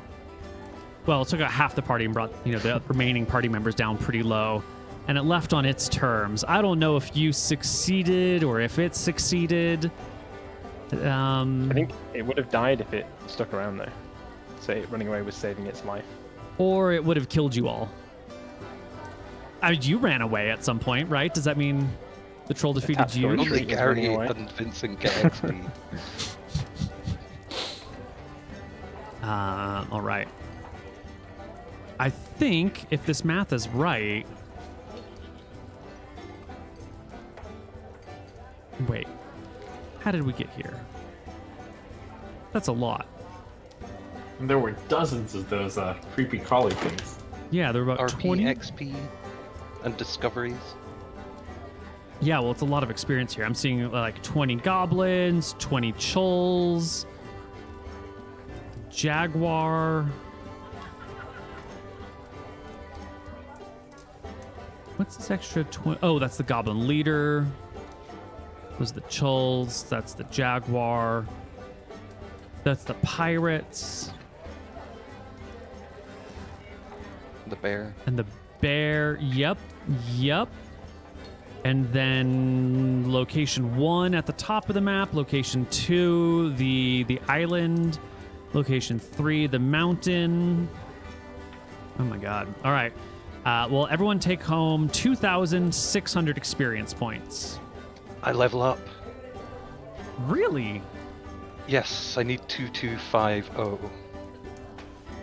You're a level 2. Oh, you're a level 2 character, right? So you would need Yeah. 4,500 in total, and I've already got. Yeah, you Oh, already well, had. You were it's- halfway there. Yeah. That's perfect. For some reason, I have 2,500 XP. I assume I should just be at the start of second level. Yeah, but for Rangers, that is the start. Oh no, it should be 2250. Yeah. 2250. Yeah, I must have just done it wrong earlier. Sure. Or your character started was partway through level 2. The character requirements were somewhere between level 2 and 3, so Well, I did put 2,500 in, so if you want to, keep it. if you're cool with that, Yeah. cool, done. You would pick to play a level 3 character. So was that 2,600? Yes. So that should bring you to 5-1. Ewan, you haven't quite leveled yet. I think you level at 8. Yeah. Vincent, you're probably very far away from leveling. And I Sure, did makes not sense. assign Wiley any experience. Maybe I should have divided it amongst 4 characters and given him some, but he doesn't have a It's lot of fine. combat. He's more of a morale officer. You can have XP in the Jaguar fight because he actually did something. Yeah. But you got eaten by it. Yeah, exactly. Would you like to roll some hit points there, Gary Two Machetes? Okay, it's gonna be a Believe- 10. Let's hope so. What was the Oh, number? that you fucking just- hell! Oh my god. Amazing. Just gotta be lucky. Oh my God, Gary. Oh, I'm overpowered Ooh. now. I'm gonna die. Nice. What was the XP number I just got? I added it to an 2000. obsolete XP total. 2,600. Cool. So for healing, I take it I level when I wake up base, or do I? Because I'm on negative. What we want to do. Yeah, I hear what you're saying. I think you. I think it'll just take an extra couple days of resting for you to be at full. Wherever the math is, we'll just say instead of taking 5 days to rest, you take 7 days to rest. Bob's wrong. Ah, that's amazing. Because we need a week of downtime to realize XP anyway. Another thing, can I put another? Technically, Rangers don't have any proficiency points in 2-weapon fighting. No, Because it's, technically they do. No, it's an innate class ability. They fight with no penalties Yes. if wearing studded leather or lighter armor. Yes. But can I put another point into it so I can actually use 2 machetes? Oh, Because that's- because you want the second level of 2-weapon fighting. Yeah. Yeah, absolutely.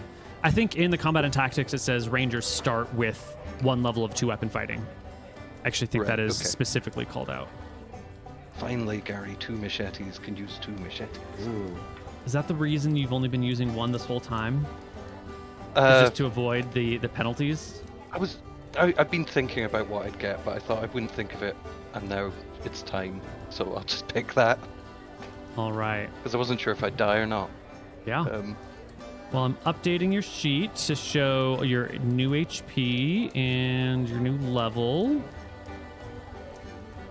Is there a place in town where we can buy another crossbow and a bunch of crossbow bolts and darts? Absolutely. Yeah. There's always someone trying to sell you used weapons. Of course. We can head on down to the used weapon salesman. Cool. I basically asked Billy, you can use one of, or Ewan, you can use one of these crossbows, right? I've never fired one, probably. Yeah, I think it's a worthy cause to shoot this crossbow full of darts and crossbow bolts. Why don't you use one, Vincent? Oh, I'll use darts. He's pretty proficient with those darts. Mm-hmm. I've seen it. You just wanted the 1 additional crossbow and some bolts? Yeah, and more darts, since it seems like I might be throwing a ton of darts at this crowd. Sure. Are these, is this a crossbow that you're buying or that you're asking the people who are going to buy it for themselves because it's their weapon? And like, is this company money or is this personal money? I'm going to try to, I won't mention it, and I will just say, Ewan, you should get a crossbow. What is it? 35 3.5 gold. Yeah, or 35. 35, yeah. I mean, you did just get 100. And it's a silver a quarrel. Alright.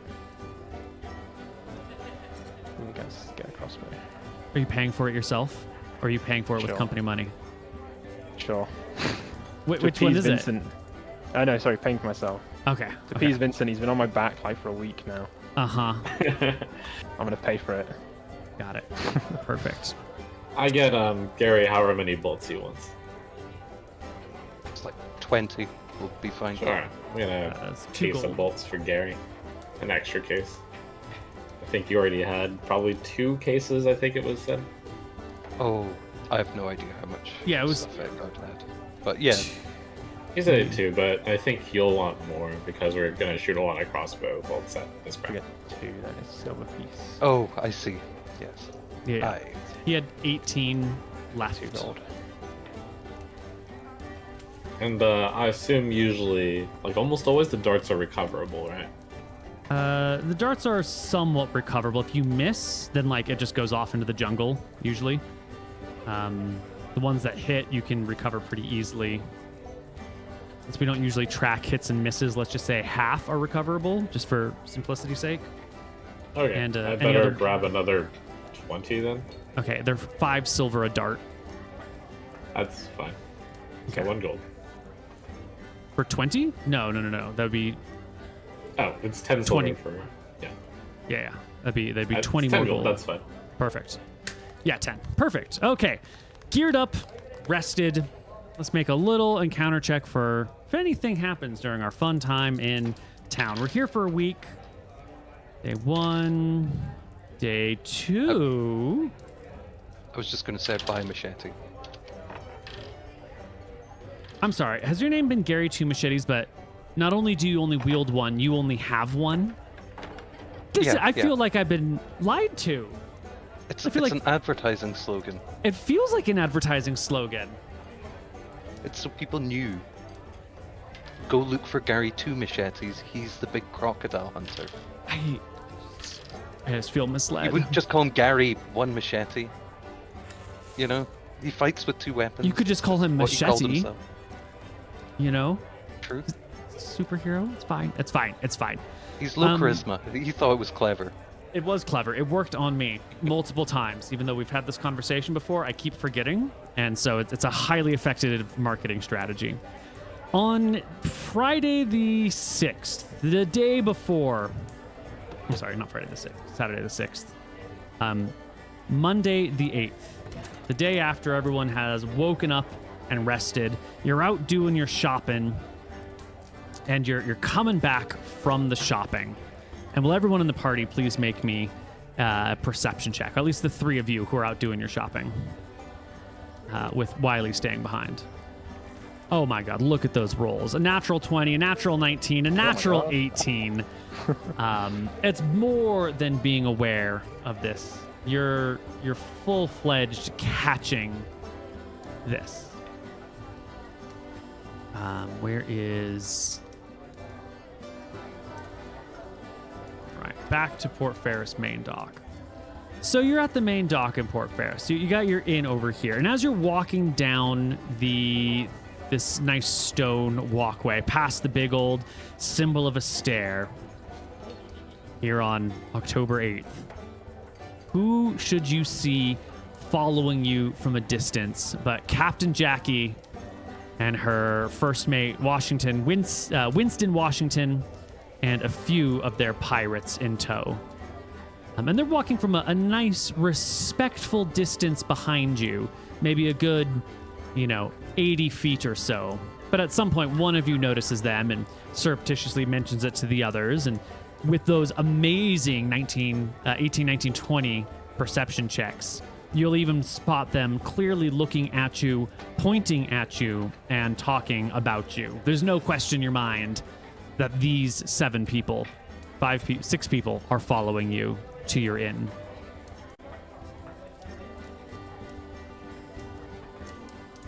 Well, if there weren't so many people about, I'd suggest you fireball them. Yes, I'm afraid that would be a bad look for us, though. Middle of town, everyone around. Ugh. Well, what's the plan?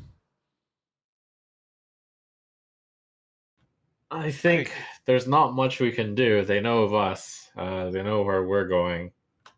We might as well confront them. I doubt Or we they'll could do. head back to Inn and They'll pick a barricade fight right ourselves in here. there. There's no law in this town. There's no law, but would they be so brazen to attack us in the middle of the town streets? Am I on max Maybe. HP at the moment? Yes. Are we all fully healed? Yes. Well, we could just walk down this alleyway That makes things different. and wait.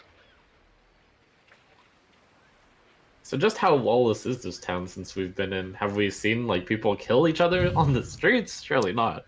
You haven't seen straight up murder, but you've definitely seen brawls. You've seen brawls that have ended in bloodshed, but you haven't seen like, cold-hearted assassinations. But things have gotten out of hand, and people have been at least knocked unconscious, maybe dragged away and died later, but clearly not like beheaded in the middle of town square. You do see a lot of guards around to sort of keep individual businesses and people of importance safe. There's plenty of precautions being taken like it's a dangerous place. That's interesting. So based off of what we've seen, do we there's like no one who stops the fights where someone gets bloodied and then dragged away? That's right. Yeah. Even in more civilized parts of the world, you cannot possibly arm and patrol enough guards to interrupt a fight while it's happening. The best you can do is clean up after it. I see. Yeah, and definitely in this place. Well, sure. We We'll talk to them. go with what you want, Gary. So can- we'll just duck into that alleyway? Over here? Yes. Bottom left. Okay. This one. Whoops. Party There's moves a nice little crossroads over there. down into this alleyway. You head down. When you get to the end, you can't see them when you're in the alleyway.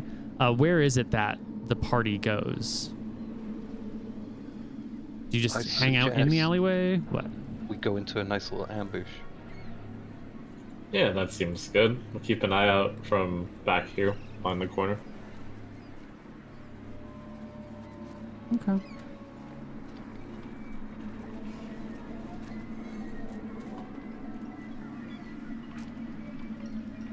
I think you should be behind us.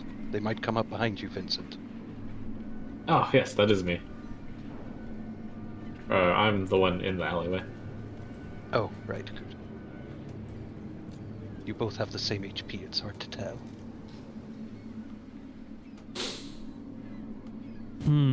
Stop bragging, Gary. We know you're tough now.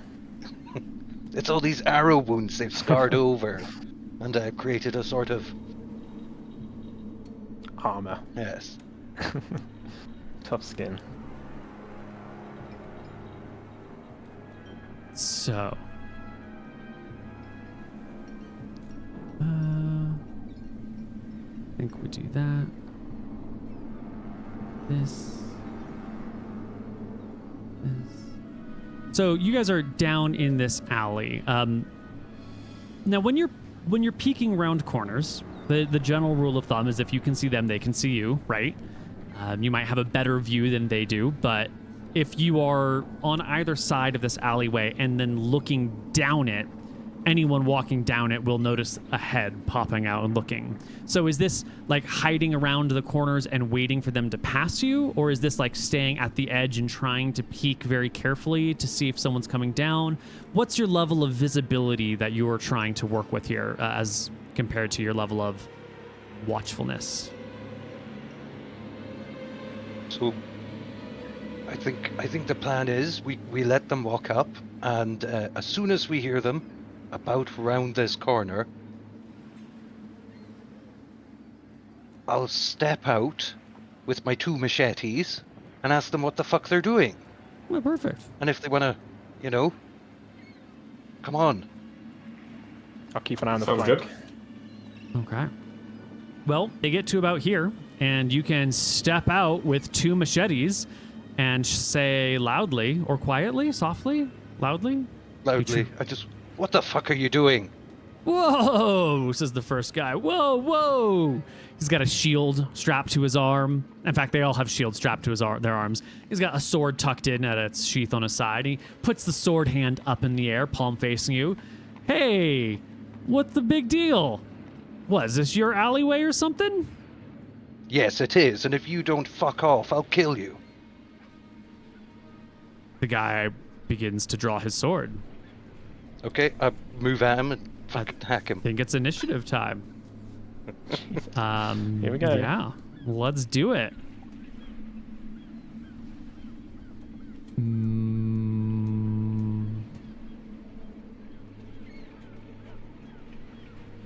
That says battle axe, but those are all swords.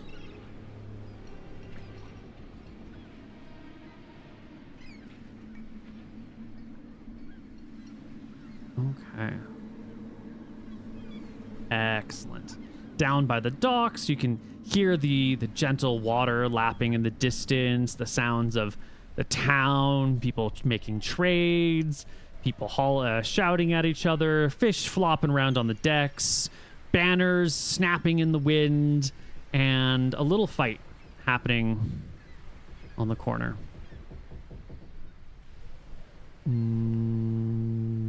Gary, did you roll Gary 2 machetes? I Oh, you did. Yes, you did. Okay. Yes, everything is fine. I'm just a little crazy. Perfect. Well, pirate number 1 is our first fighter here. And they're sitting at the back of the initiative, at the back of the stack. So they're just waiting. They draw their weapon, their sword, and they're not going to wait. They see what sort of situation this is. So they're going to go over here.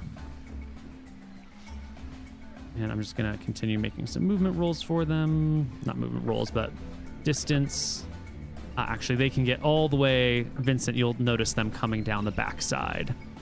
That's the full movement of their turn. Captain Jackie is not now. Gary is now. I move up, and I machete. 14? He just has a shield, so his AC is 12. For 4. 4 points of damage. Rough. That is half his HP. Second attack. Ooh, 19 nice. will hit. For 7. That will drop him immediately. Actually, down to the negatives. The man falls. Then I'll move with the rest of my move up to the next guy. Vincent, what'd you roll in for? I rolled in with Hypnotic Pattern, and seeing that guy flank, I'll go ahead and unleash a Hypnotic Pattern right in front of his eyes, and also in view of anyone who might be coming through those alleyways.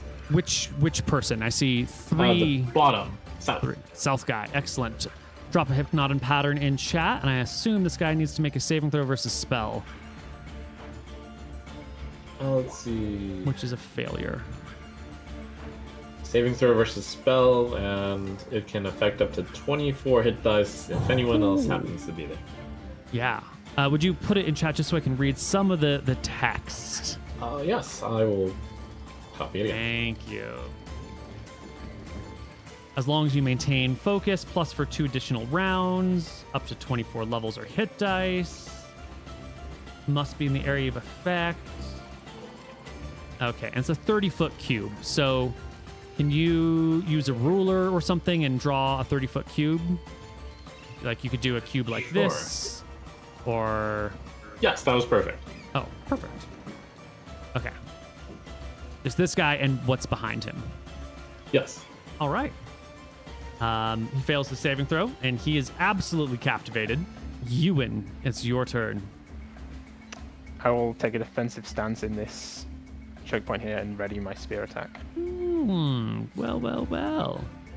The pirate over here, his good old buddy has gone down, but it's finally his turn to strike, and he'll bring his, it's going to say battle axe, but it's an arming sword, against you, Gary 2 machetes. Whap for a 16 to hit for 5 points of damage. Oh. A good solid blow, and as he hits you, he'll yell out, "Get him!" loudly, like shouting to other people elsewhere. And with that, we roll initiative. Except, well, this one character never got her turn. Somehow her initiative didn't show up. She will have gone here. She's lost. We're just gonna say she lost it. She'll come up. Your attack will trigger, Ewan. 19's a really good blow. Ooh. I don't think you get your strength bonus anymore. Oh, no, that's not strength bonus. That's specialization. That's just specialty, I think. Yeah. All right. She will also drop to the ground. Footsies. Well, she didn't last very long.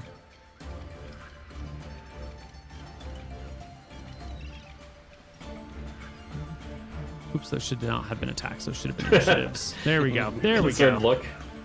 Yes, indeed. Okay.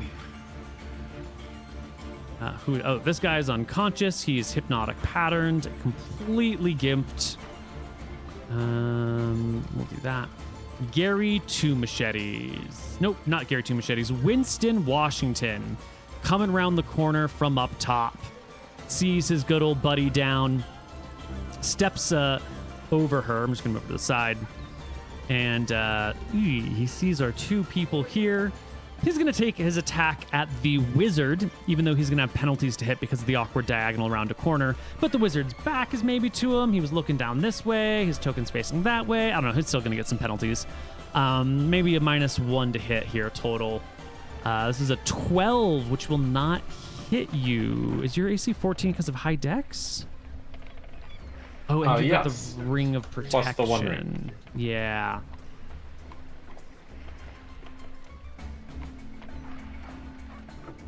Yep. All right, it's a miss. Now it's Gary's turn.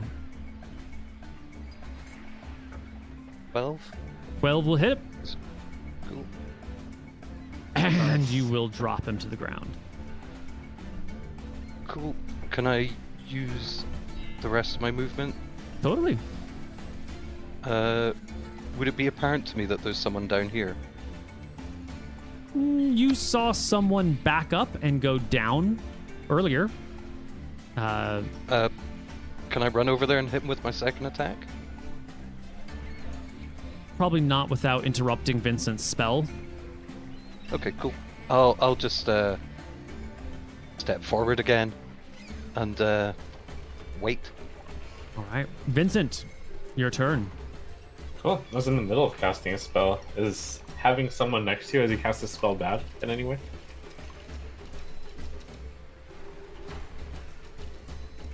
I really ought to know the answer to this.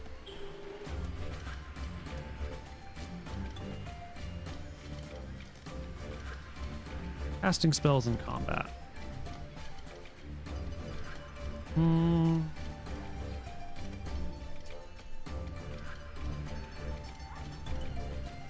Casting spells, casting spells. Here we go. Actions.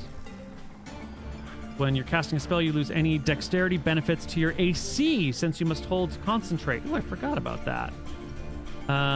So that attack roll actually would have hit you instead of missed you because you wouldn't get your dex, which will interrupt your spell, unfortunately. Rendering this moot, you'll have taken 3 points of damage.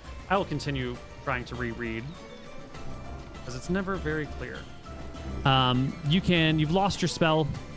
You've taken 3. What are you going to do? Alright, that would mean casting a spell is out of the question, right? Correct. Yeah, you can do some movement or maybe make one dart throw. Sure, I'll hastily reach for one of my newly bought darts and throw it at him. And Okay. will this count as throwing into melee? If you're throwing against this guy up here next to Ewan? Yes. Yeah. Yes, it will. I will. Wow, that's rough. Get between us, Vincent. That will take. Sure, I'll take a disengage if that's legal. Yeah, that's legal. All right, thank you. Okay. Next up is Dead Pirate. Nope. Captain Jackie. She will come around the corner. begin to, comprehend the carnage as she sees more of her people dead. She'll move from here to here, which will provoke an attack of opportunity at -1 for Ewan around the corner. Yeah, I'll take it. 13 is going to be a miss. She will parry it with her cutlass. And noticing all of her reinforcements are dead or disabled or fled, man, she's going to take a step back and call Winston off. Her sword is out, but she'll say, "Hey, boys, there's no need for bloodshed. Put your weapons back," leaving Ewan with a turn. Well, this guy already took a strike at Vincent this round, so I'm going to continue attacking him. Yeah, he did. Oh, With a 19. very good blow. Oh, God. My God, you almost And- kill him. It's the end of the round, so I get my second attack. Are you going to take it? Oh, nice. Yeah. Oh, you Oh. absolutely critical him. Roll me another 2d4. That's 7 plus 2, 9 points of damage. He is almost dead. Oh, like, he goes down there, doesn't he? Yeah, he's goes definitely unconscious. down. He's very unconscious. In the midst of Ewan slashing Washington down, I'll be shouting back at Jackie, "Why did you just attack us?" I haven't attacked anyone, she'll shout. Your people did. I didn't see what happened. We should probably roll initiative at this point. He was on another side of a building. If I recall correctly, Gary Toomish said he's opened up with the first attack of the round. He drew He his said, "Go weapon. away or we'll He drew attack his you." weapon. You drew your weapon. They were coming right No, at us. I already had my weapons out. This guy needs... He's My going to alley. definitely Gary's bleed. just standing his ground in our alleyway. All right. Yes, our Yeah. Yep. Vincent, darts, okay. Ewan. Oh, you already rolled. Okay, excellent. I see. So Winston starts to bleed. And Jackie will sheath her cutlass, step forward, and begin to bind Winston's wounds. Party members? Gary, you're technically up first. No one's casting a spell. No, I have 14. I don't know why I didn't update. Gotcha. Okay. Vincent, she's bending over and binding this guy's wounds. You could throw your darts at her. She's not That would be even very paying attention. honorable. I'll continue talking with my hands and my darts ready to throw. I said, "Jackie, I believe we haven't had the honor of meeting, but we're explorers. We happened to wander into a cove, and it looked pretty interesting. Would you let us go back there again unharassed?" She pauses while tending to his wounds. What cove are you talking about? That's the one right off of town, just a little bit to the southeast. She'll pause the bandages, like getting a tourniquet partway, and kind of look at you, and then tighten it. Stand to her feet. Unless Ewan, while this conversation is going, do you want to step forward and prove your fearlessness by stabbing the unarmed woman? No, I will just ready an attack if she does anything. She tries to attack us or something. Okay, that's fair. Letting her continue to bind the wounds, but holding my spear ready. She gets to her feet and says, well, did you see anyone while you were in there? Yeah, your people, they just attacked us. And what happened to them after that? They died. Uh-huh. Well, The one we let There go was a wasn't bear. warning enough. It's very similar to what happened here. Get some control over your men. she looks at the bodies. She grabs Winston by his collar and says, sometimes people are just undisciplined. You know, early young sailors out for blood, doing stupid things, not waiting for their betters to tell them what they can and can't do. She shakes her head. I guess they're yours. And, guess the cove is yours too. And she'll begin to drag Winston away. One moment. Do you have anyone manning that cove right now? I haven't been there in weeks. Oh. I'm taking your word for it that they're all dead. You said, she points at, I think it was Ewan said something about a bear. Or maybe it was Gary. I said we let one guy go, and I said, was that not warning enough? No, we didn't let anyone go, Ewan. What are you talking about? Didn't we? I thought we let one loose in town. I guess we didn't Ewan! go back. What are you talking about? Okay. She looks. Someone also said something about a bear. Well. Yes. I'm sorry, what was the question? Just in case there was anyone there, could you write down like permission for us to be there, just so we don't have this misunderstanding again? I take out a little bit of took out my quill and a little bit of parchment. She looks at the probably paper. Can't read. She shakes her head and says, "Words are for nerds." And then we'll continue to drag the man away. Fine. She's probably just being she'll defensive. seek revenge. It's fine, but I think all our crew is dead. At least most of them. she'll get more. Anyway, small help fry. me with this. And I start robbing the bodies.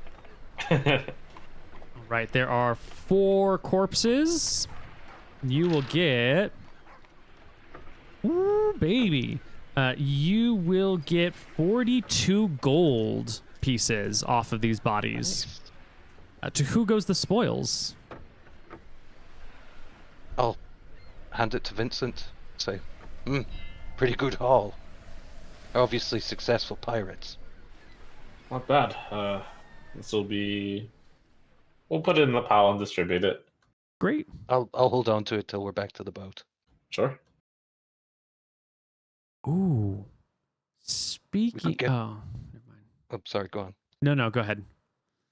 I was just going to say we could get a really nice meal tonight, actually. Well, this is a good opportunity to go visit that cove. There was something that I forgot to do while we were there. All right, I'm feeling up to it. Might as well do it right now before they have the chance to go warn their friends if they truly have never been there. Okay. I'm going to take all their weapons and shields.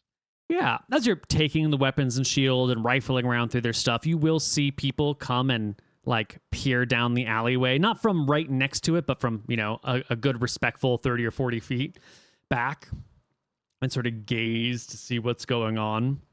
They'll see you picking through the bodies. No one comes to stop you or harass you or give you any bit of a hard time whatsoever. And then I take it you just leave the bodies in where they left. Except, you know, this person's alive down here. They're hypnotized. They're not dead. They're defeated, though. That's fine. We're in the right here, so I don't feel bad just strolling out. Cool. All right, party. You're at full HP. Minus the damage you took today. Minus the spells you cast today. You've got all the weapons that you wanted. Are we going back to the cove? Yeah, let's head down a mile off of town and then get into our ship and sail off to the cove. Lovely. Why don't we take a short break and we'll come back on the other side with a little bit more Voyages of Dusk and Dawn. Hello, everybody, and welcome back. We go back to the building. We get Wiley. Did we tell Wiley that we saw his captors and fought them and killed some of them? Do we try and keep it a secret? Yeah, I'll let him know. He is pleased. He'll clap you on the back with one of his stumps. He didn't bother putting on both his knives today.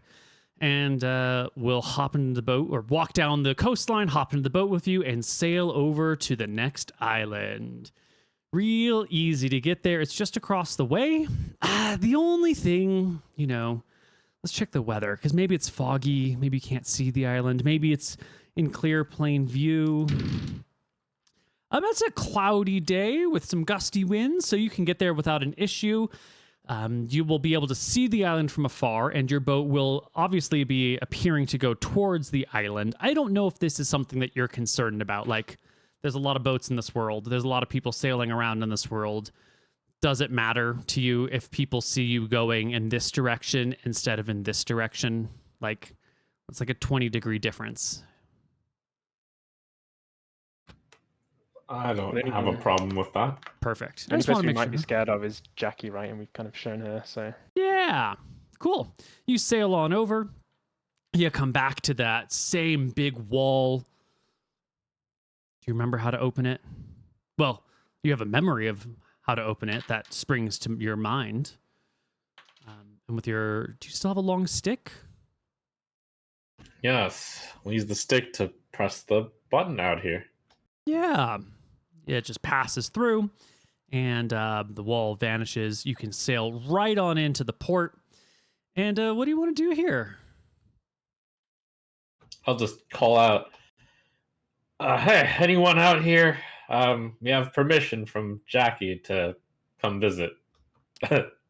There are no people in here. Just whatever Great. bodies you left behind. There was that wall of magic that I didn't have read magic that day, but I have it today. Okay. Let's take a look.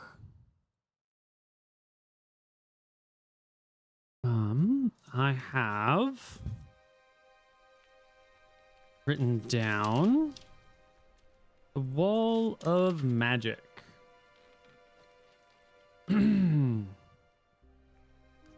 Yes. Yes. And as I look at this stuff with the read magic spell, I am going to...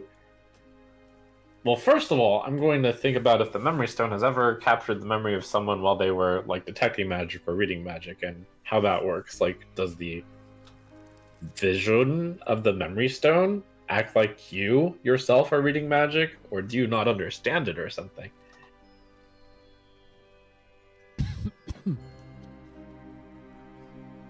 That's a fascinating question.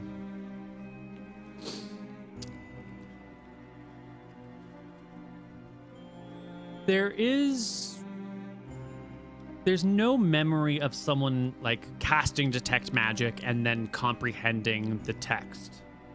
Once you've cast read magic on something, that text is forever readable to you.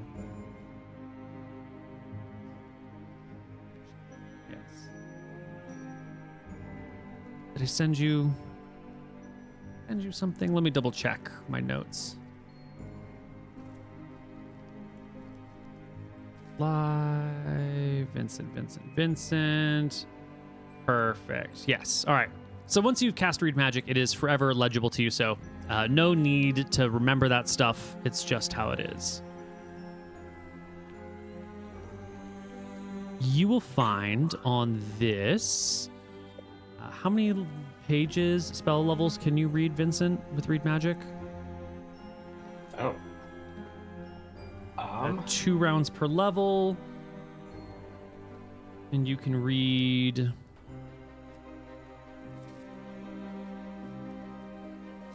1 page per round. So 2 pages per level. You're level 6, so 12 pages, and each spell is 7 pages. So you will get 12 pages in, and you will have 1 spell fully read and 1 spell partially read. The first spell is called Reveal Wondrous Walls. And this spell is specifically designed... Apprentice, technically... Right, so this spell is designed to bypass those illusory walls. That's a 2nd level spell. I don't know if you even have spell slots left to open that. But if you come up to one of these walls that you need, like there's a secret back door to open, or you need to be on the other side to open it, you can just open it through contact. You summon like a tiny little portal, which you would poke your finger through, and it actually makes your finger poke in the opposite direction, the same distance away from the wall's thickness, so you can kind of like open the walls from behind. You could also use it to do other things, because it's essentially creating two tiny little portals a few inches apart. But it's primarily used for opening these walls.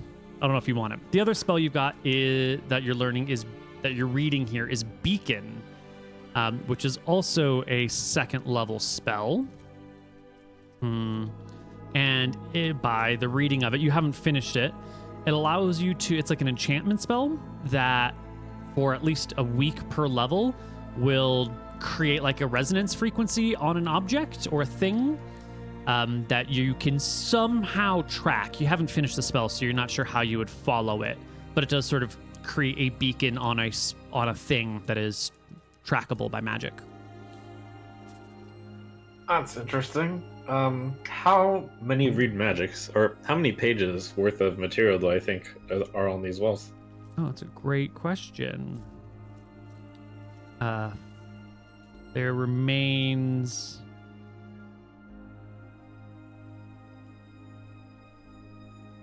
about 11 pages, another full read magic spell. Okay, so I am getting the feeling that these walls contain 3 spells. Could be. The first 2 have been 2nd level. The next one, who knows? Interesting. I will...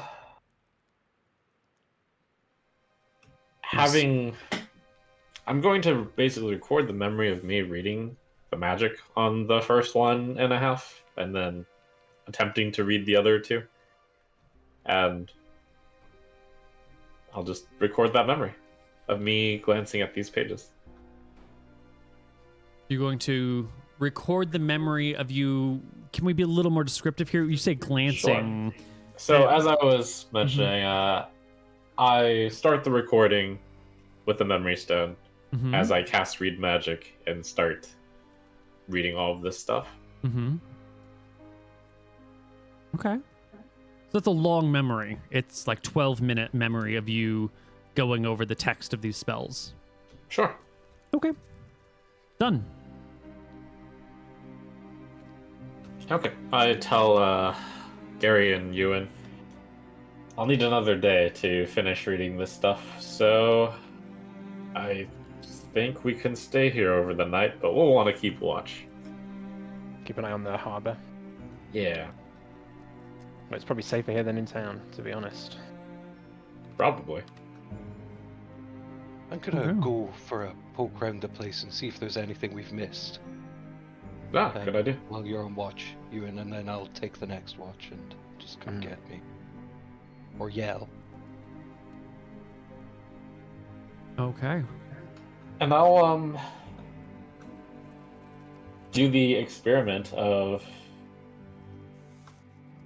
reliving the memory of me looking at these spells. This time I don't have read magic cast, so I wonder what memory will appear.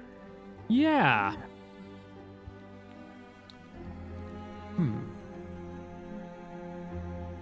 I was also theorizing, what if I cast read magic while I was reliving the memory, on whether or not I would be able to read these spells in the memory. It is just like sort of replaying that event from your perspective. It doesn't allow you to examine the spell in any more detail than you did before. You're sort of getting out the same level of detail. It doesn't allow you to necessarily like scan the text for something unless you kind of wait until you get all the way to that last, all the way through it.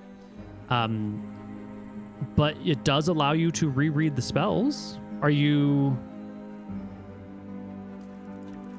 trying to see if you could learn spells without having to carry them with you?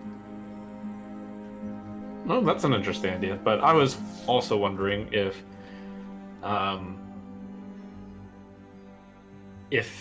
living the memory reliving the memory, while the memory was of me casting Read Magic on these things, would make like the first spell legible and the second, unreadable, or if it's all illegible. No, it's you are reliving the memory as if it were legible. Yeah, just as it If normally it were was. illegible. As if it were legible. So the first one is legible as per the memory. yeah, and they're both legible, but you only get to finish 3, Yeah. 5, 6 of the second one before Read Magic fails or fizzles. Okay. Yeah. Do I think if I cast Read Magic and relive the memory, if I could read the magic of the second and third spell? No, because you're not redirecting your focus. You're experiencing the same thing. You can never glean new information from a memory, but you can refresh your memory of what did happen. If that makes sense. Okay.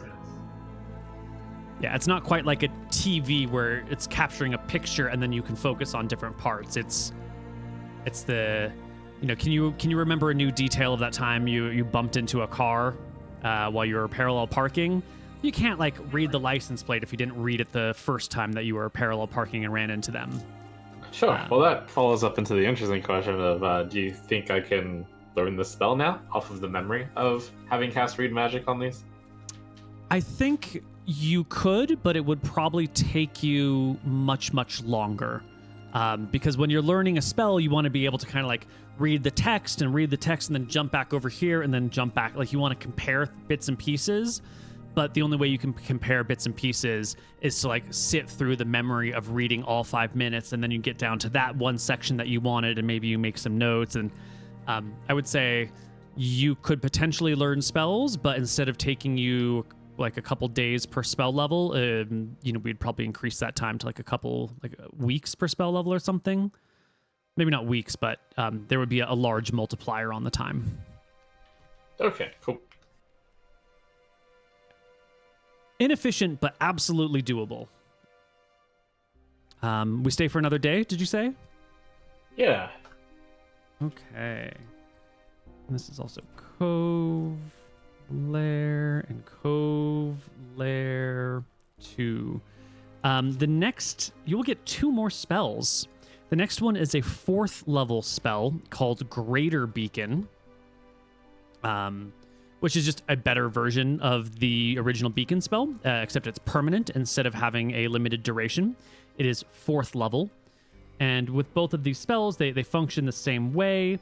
And there's a lot of different ways to detect something that has been beaconed. You can use a Detect Magic spell, which will give you a range of 1 mile per spell level. You can use a Locate Object spell or even a Locate Beacon spell. These all exist.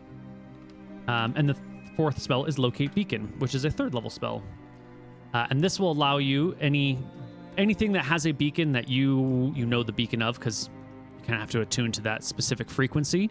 You can find if you have a map of an area, like an accurate enough map. So if you have like a map of the Dardennes and one of your things that you've put a beacon on has been stolen from you, you can use Locate Beacon on your accurate map of the Dardennes with a little prism, and it will shine a little light over the rough area that the thing is. So if your map for the Dardennes, I'm going to bring us to a map page, is like this, which is not a great map, but imagine all of these islands are actually filled in detail. You might be able to learn that like your object that you're looking for is on this island over here. Not necessarily, because the zoom on this map is not amazing. So you would get probably like way down here in this corner. Like you would just get that it's coming off of the island. And maybe if you had a really good map of this island, you could cast it again and you might get like, oh, it's in this town. And if you had a really, really good map of that town, you might be able to get like this building or this like section of town or something like that. But the detail of where it is relative to the quality of your map. Oh, that's fascinating. Do I have knowledge that these spells existed? These spells, yeah, they're less common. They are old spells that have been around for a long, long time, and they have fallen out of favor because they proved generally to be not as useful. They tended to be more for merchants, these beacon and locate object sorts of spells. And at the end of the last age, like a lot of magic sort of faded from the world and a lot of spellcasters disappeared. And so you just didn't have enough spellcasters became too valuable to be wasted on ordinary merchant carts. So these are some like old world utility spells which don't have a ton of value in the modern era. But they're still fun and still useful at times. Yeah, that is fun. I create 3 memories of me casting Read Magic 3 times on these 3 spells. There are 4 spells: Wondrous Wall, Reveal Wondrous Walls, Beacon, Greater Beacon, and Locate Beacon. Oh, good thing I just in case, did it 4 times. Perfect. So 4 times then. 4 times. All right. Great. Done. We spent a couple days here in the cave. Would you mark off what there's 4 of you Only left? 1 day is necessary. Okay. Would you mark off 8 rations? You spend a day here, and then the next day you're gonna need rations for anyway as you're sailing around. So what would we like to do? Yes? No, I was just going to say I'll mark them off mine if... Thank We you. have access to the boat at the moment, right? Because it's just in the harbour. How do we fold That's it correct. up while we're in there? You have access. I'll let Gary know since he was searching the lair. If you find anything related to the old ship that was here, that would be very helpful. Or like maybe a beacon that was cast on the ship. And what was the old ship that was here? Some sort of magic ship from what I remember. Okay, sure. You're looking for what, Gary? Some sort of information about an old ship? Yeah, but he's generally like tossing the place. Right, right. You know, he's hacking things open that are hackable open. He's pulling out pillows, fluff, and making a general mess. Well, the bedroom areas at the back of the cave have some wealth, have some treasure. You know? Oh. It's where the pirates have been storing their stuff. We didn't actually spend a lot of time looking here because last time we were here, when you went to go look at them, Mr. Wiley had just left a large steaming turd on the bed of his captors. And I think that smell sort of drove you all away. And you were busy. There were other things going on. But if you're going to actively loot the place, and now that the poop's been here for a week and change, couple weeks now, it's decayed, so it's no longer as pungent or fresh. You can toss the place. You can find some jewels and jewelry, some money, some nice garments, some soft pillows, scented candles, a couple vials of perfume, some mirrors. Any of this stuff something you want? All of it, basically. He'll probably use the scented candles, and be like, when me and Ewan are chilling, watching just light a couple. So romantic. He'll take blankets and be really comfortable. Nice. He'll give himself a bit of trim his beard, in the mirrors. He'll take one of the really nice looking gems and hide it in his boot. But you'll take the rest of the stuff back to the party. Okay. Blankets. I'm going to add 10 scented candles. They weigh 1 pound each. There were 2 medium-sized mirrors that weigh 15 pounds each. Did you want to take the mirrors? They're like mounted on the wall. I don't know where you'd put them in your want to boat. look behind them, so yeah. Oh, you can take them off the wall, and there's just regular stone there. I don't know if you want to haul them in your boat. Your boat, it doesn't have infinite carrying capacity, and as a reminder, it's pretty cramped quarters. Vincent, doesn't this lend credence to the fact that we're merchants if we take these mirrors along with us? They do. Excellent idea. And I'll use a merchant's discerning eye to see how valuable a mirror is. Yeah, a large mirror, a medium-sized mirror like this is actually quite expensive. These are highly polished silver, and they weigh 15 pounds. So if you were just to melt them down for their silver alone, they'd be worth 75 gold. But on top of that, like, they're shaped and polished, so they're probably worth like 150 gold each. Nice. This is good stuff. Should we be adding this, or is all this just getting added to the boat? I'm Yeah, we'll adding put it it to on the the boat. boat Good sheet. ship. Nice. Cool. Awesome. Thanks. Okay. I think we have enough time that day where I do the read magic and memory stuff to even make it back to the crab area, perhaps. Okay. All of that is said and done, and the party goes back to the mountain. That's a morning task to read these things, maybe an hour total of looting the place, hop back on our boat, and we got to go against the current, which does make it extra slow. We will arrive back on the shoreline near Moss Mountain in the late afternoon, early evening.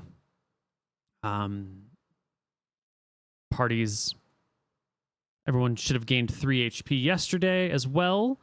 So I think we're almost all at full. Only Gary 2 Machetes is down 2 HP.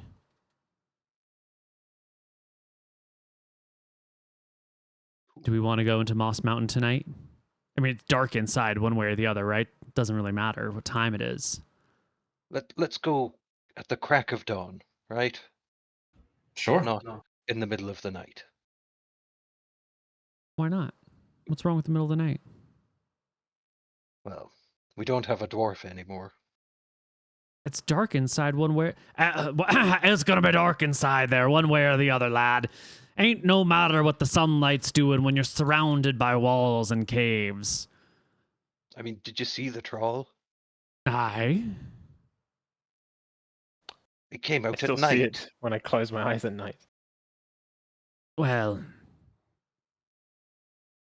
fine then. What do you say, Vincent? What's the plan? Sounds good. It's so nice and safe here on the boat. Let's camp here on the boat, and we'll go adventure into the cave tomorrow. Excellent. We leave our anchors. We go up the next day. Today is October 7th. As Wilmator is setting, we are back at Moss Mountain. And we're going to walk on up. Bring in all of our gear. Please equip your characters with whatever you think you need that you We got normally crossbows, have. right? If you bought... We got yes. crossbows. You should have them. What's the weight on a crossbow? 4.5 pounds. Oh, that's not bad. And Okay. then With I the assume a pound for 10. Yes. with I've got the 20. passing of our old crewmate Edgard, who used to carry my stuff, to one of you I've have got an it. extra I've 10 got pounds of carrying capacity. Only 10. I've been carrying your 20 pounds of stuff, but if it's reduced to 10, then that's good news. I can carry stuff, but I am encumbered. I'll take another 12 days of food. 12 days? Yeah, Just you in and you case were it carrying goes- the boat, right? Go Do dreadfully. you remember how heavy the boat is? Is that the 20? That must be. It's 7.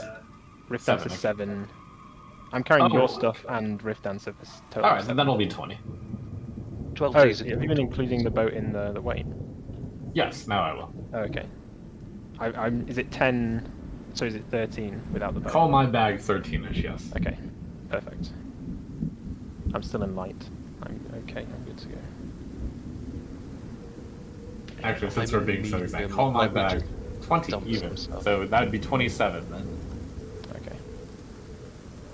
I might have to carry a few less rations. Yeah, I need to carry some less stuff, otherwise we're moving slow. You want to move at a light speed? Yeah.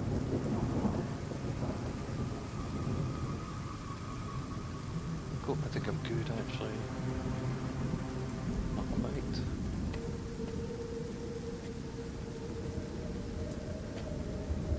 Okay, I'm good. How much rations are we bringing? I've got enough for all of us for 3. I've got 12 days in total. Okay. So that's enough for 3 days, I think. So Vincent's not encumbered. Ewan and Gary are lightly encumbered. All right. There's distant thunder rolling as you approach Moss Mountain. A very light rain sets in. The ground underneath your boots is muddy. Wiley struggles up the mountain alongside you guys, but everyone manages to make it to the mouth of the cave once again. Someone obviously remembered to bring scrolls, or not scrolls, torches or lanterns or something. I have a lantern. Yep. Okay. 1 sec. Now we did. I thought I had one. Who is wielding the lantern as we step inside? I'll hold a lantern and I'll ditch this shield. Okay. Probably could be me. Or you can do it instead of a shield. It's alright. I was going to do it instead of a shield. Yeah. Okay, you can hold the shield. I'll carry a lantern. Yes. Shield.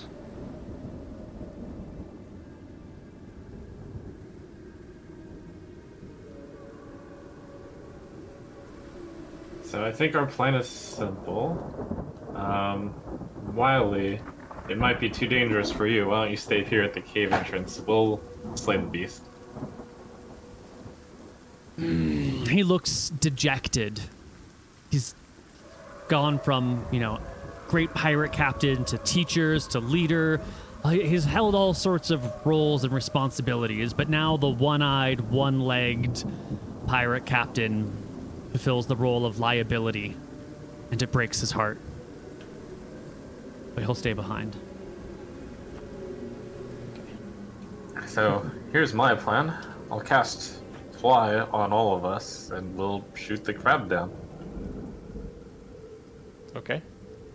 I just want to try and we lure it out into the middle area where there's You more have room. 3 castings of fly? I do, as a Oh my god. transmuter specialist. Fly is a transmutation spell. No. That could be my 3rd casting. And this is the same day. This is you slept last night, so you could have picked whatever spells. And this is the spell arrangement that you want. 2 magic missiles, 1 sleep, 3 flies. Okay. Okay, but no fireballs. Fuck yeah. That's right. It's all Fly. I don't want to burn the valuable treasure. That's right. You cast fly on each member of the party, Yep, except for good old Wiley. that's right. That's why he has to stay behind. I gently break it to him. Unfortunately, I'm not a powerful enough wizard to cast Fly 4 times. Oh no, I understand. Us old man. I ain't got swords, only knives. Keep an eye out for jaguars, Wiley. Aye. So you're all ready with my your bag. with your crossbows, with plenty of bolts. We did this instruction before getting off the boat, so I had them carry like a ton of bolts. Yeah, I've got 20. Yeah, 20, I don't know if 20 will be enough, but that's a good That's minimum. 20 rounds of shooting. Yeah. Alright, I brought a ton I of could have brought more. darts, and we're good. So we will start flying in. I didn't really prepare much strength today since we'll be using ranged weapons. I think that's fine. What's the crossbow stats? It is. The damage is d6 plus 1. The range Speed? is. The speed is 10, I guess, but that you have to like load it, preload it. Is it when you preload it, you reload it on the round you fired it, and then it's speed 1 again? Is that how it's working? I think he was a You- crossbow specialist. Yeah, Yeah, who's be a a crossbow specialist, do that. specialist. So you just So we have probably just roll normal. in speed 10. Yeah. But we could preload them on the first round, I guess. Now, it's worth noting, and this may affect how many crossbow bolts you want to bring, that when you're levitating, Characters using missile fire while levitating, flying, suffer a -1 cumulative penalty for each round of fire up to a -5. Levitation is not a stable platform, and the reaction from the missile fire creates a gradually increasing rocking motion. A round spent doing nothing allows the character to regain your balance. Medium and heavy crossbows cannot be cocked by levitating characters since there's no point of leverage. You have light a crossbows. This isn't levitation. This is flying. They are very close. You're Sounds right. to me like you're very. You can be pretty precise with controlling how you fly, such that you can just kind of, as if you're standing on the air, maybe. And if there's some requirements on encumbrance, we can drop off a bunch of stuff. I'm based for this. That does say levitating, not flying.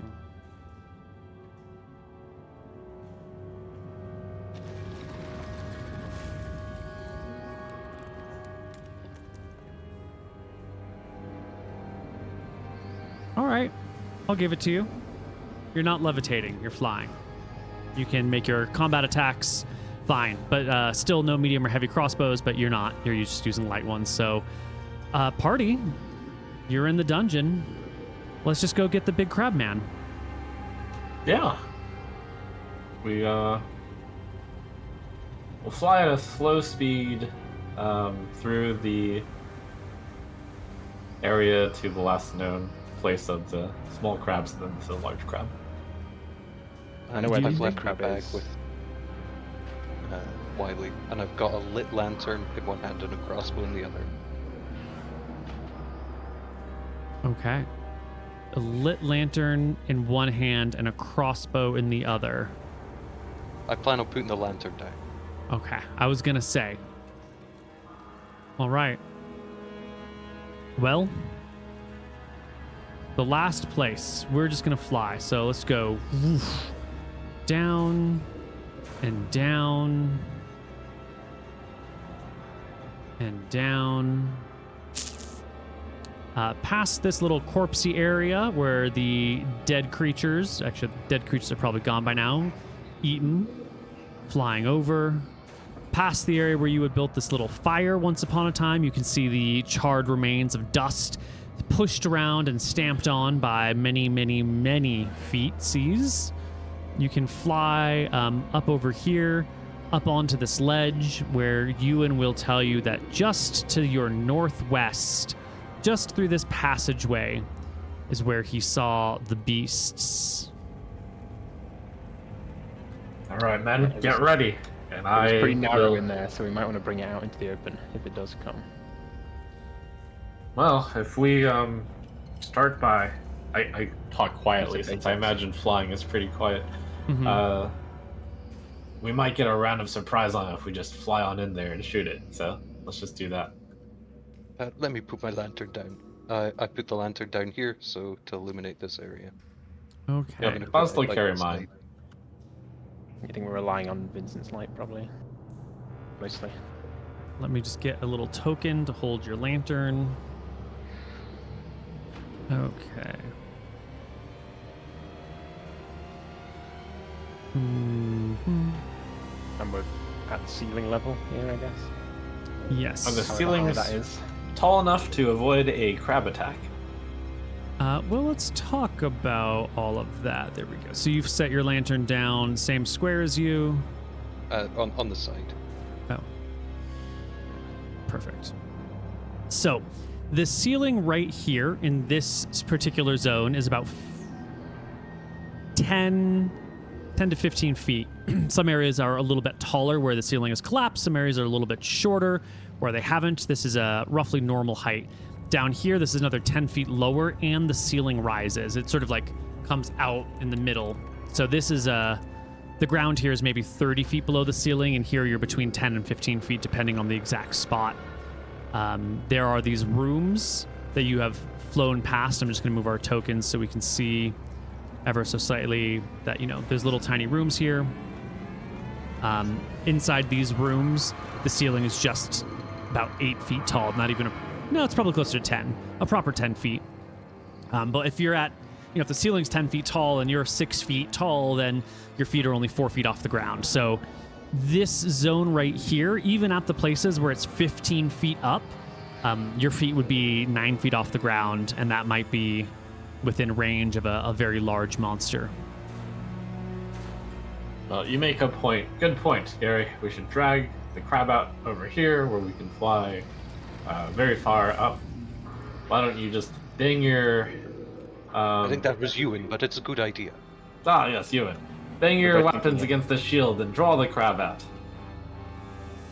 He never wants to give you credit for anything, Ewan. Just gonna fly over here. Don't mind me. Maybe we cry and panic, imitate some goblins. Sure, I think Barky. you can imitate a goblin pretty well, Ewan, with your cowardice. Wow. Maybe we go with the shields then, and I'll start banging my shield. There is a scurry and a hurry as little Chullings sort of come out and scatter around. Some of them come up near the fire and then back themselves away. And they move along these routes, along these edges and ledges, eventually scurrying, down and under you. Fire And on these?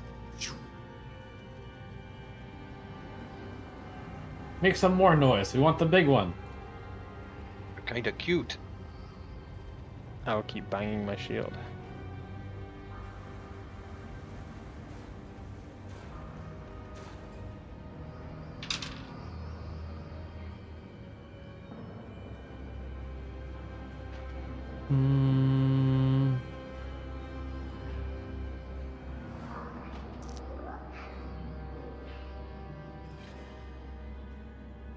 Oops. There is the other D10. You bang, bang, bang on your shields. You make a bunch of noise. Eventually, a large Chuul approaches, enters into the light, and looks out at the three of you. I think this is probably where we should roll initiative. Do we not get preloaded shots on him? Well, whoever is not banging their shield, I think can probably have a readied attack, because you're only here for a few moments, and then, yeah. Why don't you get your attacks? The two of you who aren't shield banging. Nice. Ooh, that is a critical hit. You're throwing a dart for 2. Do you double the plus? You do double the +1, yeah. You do 12 and you do 2. Wow, those are great rolls. That is a ton of damage that you drop on this creature immediately. And we should roll initiative. Should have just charged in there. Oh God, I rolled a 20 for initiative. I had a 15. That was me on there. Oops. What happened then? Oops. I don't know. Somehow initiatives got fussed. Let's try this again. Gary got the 20. Vincent with the 12. Oh, it keeps deleting me off. Yeah, Ewan with the 10, was it? It was 15 I rolled like way before with the crossbow. Okay. What is the penalty for throwing too far away? -2 at medium range, -5 at long range. Okay, I think I had a -2 on that dart throw, if that doesn't hit.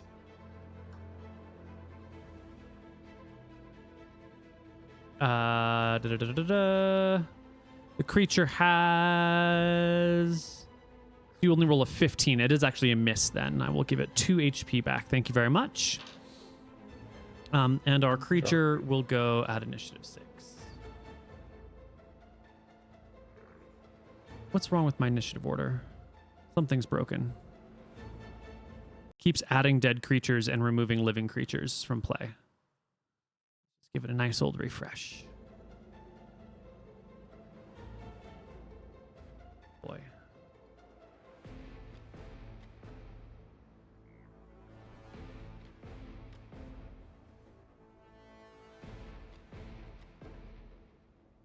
What is... You guys don't see anything on the initiative order, do you? It keeps It's deleting blank. everything. I'll roll in something and then put in 12. Oh, there we go. I rolled 12 again. Okay. Okay, now Oh, should we just re-roll? Yeah. But change it. Yeah, then go back and change to what it was supposed to be. I don't know what's happening. There we go. Okay, perfect. First up is the Chuul and Vincent, who go simultaneously, meaning their actions resolve at the same time. What are you doing, Vincent? Throwing? I throw a dart at medium range. I miss. Oof. The Chuul will back off into the darkness. Yeah. We should have seen that coming. Yep. Here I was thinking that we were going to draw it out more first. But you started firing, and I was just I like, didn't think I would guess- hurt it that much. That was a really good shot. These things are quite handy. Ewan, it's your Let's turn. Let's get up closer and bring the light. No. I'll go here and pick up the lantern. I do have a question. You were banging on your shield, right? Yeah. Does that mean you have a shield and a spear, or a shield and a crossbow? What is your weapon in your other hand? I don't know. I don't know how I carry my shield and my spear. Really? How is that normally done? In your hands. Okay. So does the crossbow have a sling on it or not? Yeah, the crossbow can have a sling. Absolutely. But it'll take two I'll just- hands to load a crossbow. Yeah. Once I'm done banging the shield and spear, I'll just drop it to the ground and then draw the crossbow. Okay. Great. The shield But I drops head to the over ground. here. I'll head over here, pick up the lantern, Okay. and hold it with the crossbow loaded, I guess, in the other hand. You are lanterned. Crossbow loaded in one hand, lantern in the other. You might be able to rest the crossbow over your lantern arm, and you're hovering right there. Gary, 2 machetes. You finished loading your crossbow. What do we do? We just push it. Yeah, it's wounded and fleeing. Let's chase it down. I don't want to chase it with a crossbow. Hold on. I'll fly down and poop my crossbow on the ground and draw my 2 machetes and fly back up and group up with you and Okay. Looks like it's next round and initiative time. 10. It should be quick. Alrighty. Vincent Mapper. I don't want to be the first one in, so I'll follow the other 2. All right, Gary. Tally ho!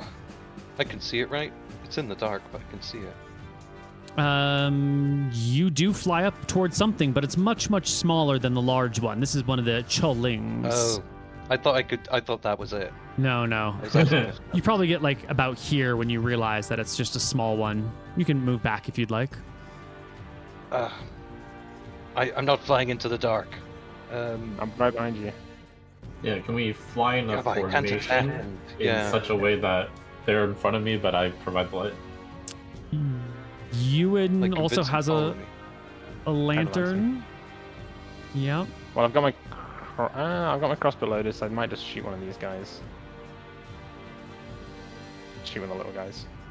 For it. Take a Sorry, shot. Can I fly in and attack now that there's light?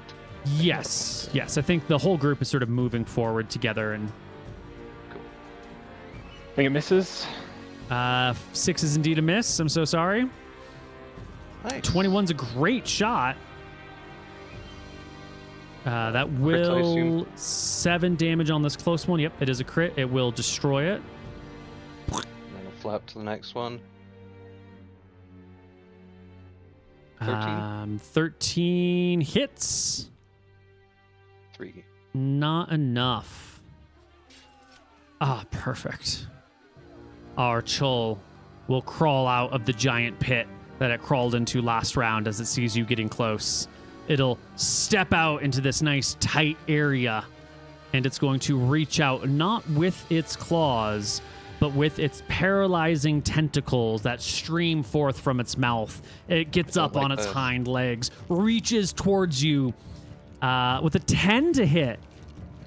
No. Miss. It's a miss. The tentacles do not hit you. So this. Oh no, it's the 2 HP bars combined. That's The one correct. greater HP bar. There we go. It displaces its chilling underneath it. I got worried for a sec. Yeah, I guess that's his turn. Okay. Vince. I rolled my firing a little bit higher. I see that. Yeah, would the you big still one get. qualify as melee? In melee? Yes, the big one is in melee, but like, it's twice the size of this other dude. You're way more likely to hit it than you are him. Oh, yeah, for sure. Sure, I'll aim at the big guy. Plus, one's flying, right? And one's on the ground. How could I possibly miss? The geometry is the same one way or the other, right? Let's see. Man-sized are 1 point. Large are 2 points. Huge are 4 points. So it's roll a d3. 1, 2, you hit the big guy. 3, you hit the little guy. Okay. And, they're trying to occupy the same spaces. Yeah, you absolutely get him. Throw that dart. Sweet. 1 damage.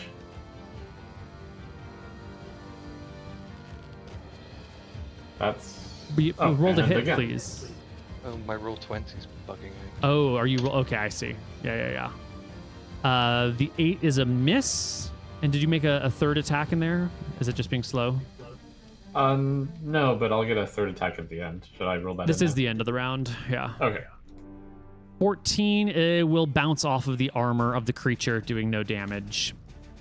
Let's Great. do it again. Initiative time, everybody.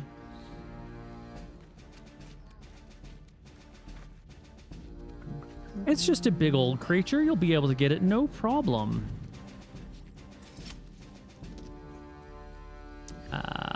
Let's see. Gary, you're first up. Thank goodness. What are you going to do, Gary? Machetes. Ah, excellent. Just like his namesake. 2 of them. A 5 is definitely a miss, and a 13 is also a miss. Your first attack goes wide. The second attack makes contact with the hardened shell of the Chuul, but does no damage. Behind you, Vincent has yet another dart in hand and hurls it. Vincent, didn't you say you had that spell? It's such a good hit, but did you hit the Chuul or did you hit Gary 2 machetes? Roll me a d3. Oh, you roll me an extra d3 for damage because you did crit the Chuul. Excellent. All right, it takes 3. The Chuul's turn. It's not the smartest tool in the shed, but it's not the dumbest tool in the shed. It will move into the melee situation, so it's next to everybody, and it'll reach out with its tentacles towards this guy. No, the one that's attacking with the machetes. Yeah, definitely the one with the machetes. Tentacle attack is a 13. AC 16 with armor. Okay. We gotta change your little icon to 16, but it's a miss then. What a bummer. Ewan. With it coming so close, will I be able to pull out a dagger? I was going to fire the crossbow. You can still take the crossbow shot since it is closing with you in the same round that you're making the attack without provoking attacks of opportunity. Is this going to be firing to melee since it's like right in front of me, or? It will be firing into melee not for you, but for the other guy. You never count when firing into melee for yourself. Vincent as well, or is this not? No. Because you're doing it, you're taking the shot like as he's approaching, essentially. Yeah. So I target Gary then. No, 1 and 2 is the monster. 3 is Gary. Oh, okay. That's initiative. Oh, there we go. 19 will hit. And damage is here. For 7 points is almost dead. This would be the end of the round, but Vincent gets 2 more dart throws. Now it's a mess. Now it's a 50-50 between your allies and the enemy.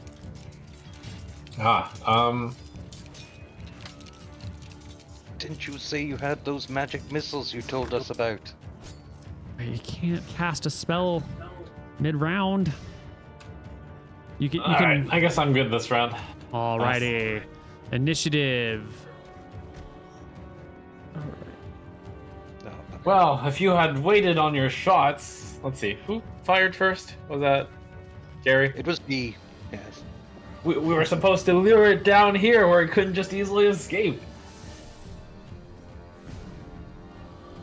Vincent, you can start us off with a magic missile. You're level But I will- 6. Great shot. Yes, I'll go ahead and 3D. fire off. Let me. 3d4 plus 3. Yes, 3d4. Trying to see why this says up to 5 missiles. Every odd level, you get an additional 1d4 plus 1 missile. 1d4 plus 1 damage missile. So at level 1, it's 1 missile. 3, I it's see. 2. 5, it's 3. Capping at 9th level. Excellent. Here's 3d4 plus 3. Unfortunately, that will destroy the Chuul. It will die. Nice. That was a really cool spell. Nicely done. Yes, it's like darts, except it's magical. And unerring in where it Mhm. is. Mm-hmm. Mm-hmm. The monster There's is still the small dead. one. The small ones scatter around, fleeing this way and that. They're probably not going to be a threat to you, or maybe they still will. I don't know how careful you want to be, but the big one is gone. I'll quickly retrieve my spear and shield from the other room. Excellent. I wonder how such a being came to be. Lead the way with another lantern, and let's see what its lair holds. Well, I pass. Oh, sorry. it was just hanging out in this pit in the ground. Does it look natural? Oh, it's here. Okay. It looks like a... What do you call it when... Oh, a sinkhole. It looks like a sinkhole style thing, and there's water down there, and the earth has sort of been swept away. But as someone is pointing out, on the other side of the sinkhole is a room, a chamber. And as we enter into this chamber, or look into it, Vincent, you will be struck by a carving on the wall. In this back corner over here, built into the wall, like someone took a large piece of stone and carved it to fit in here. The stone is shaped like a tree, like a miniature-sized tree that the trunk comes up in the corner and then the branches come out on either side. And you are struck with a very strong memory, actually a few memories. I don't know if now is the time to peruse through them, but they are definitely here. Great, I'll say keep an eye out. I sense a memory coming up as I look at this tree. And I'll... Get away there's from the no pit. sounds of, like, a huge monster over in the other room, is there? No, just the dripping of water, the distant I'll- scampering of Chulings. I'll let the memory wash over me. Yeah. This is an unusual one. Often memories are recorded for individuals, for myself. Maybe I'm practicing. Maybe I'm trying to share something with. There was that husband-wife couple that share, memories of each other back and forth. This one is like a message to someone in the future. It's a memory of this woman. It's the same female figure that a lot of these memories are from. And she's staring at a map. And she is saying out loud, Wait, I need the name.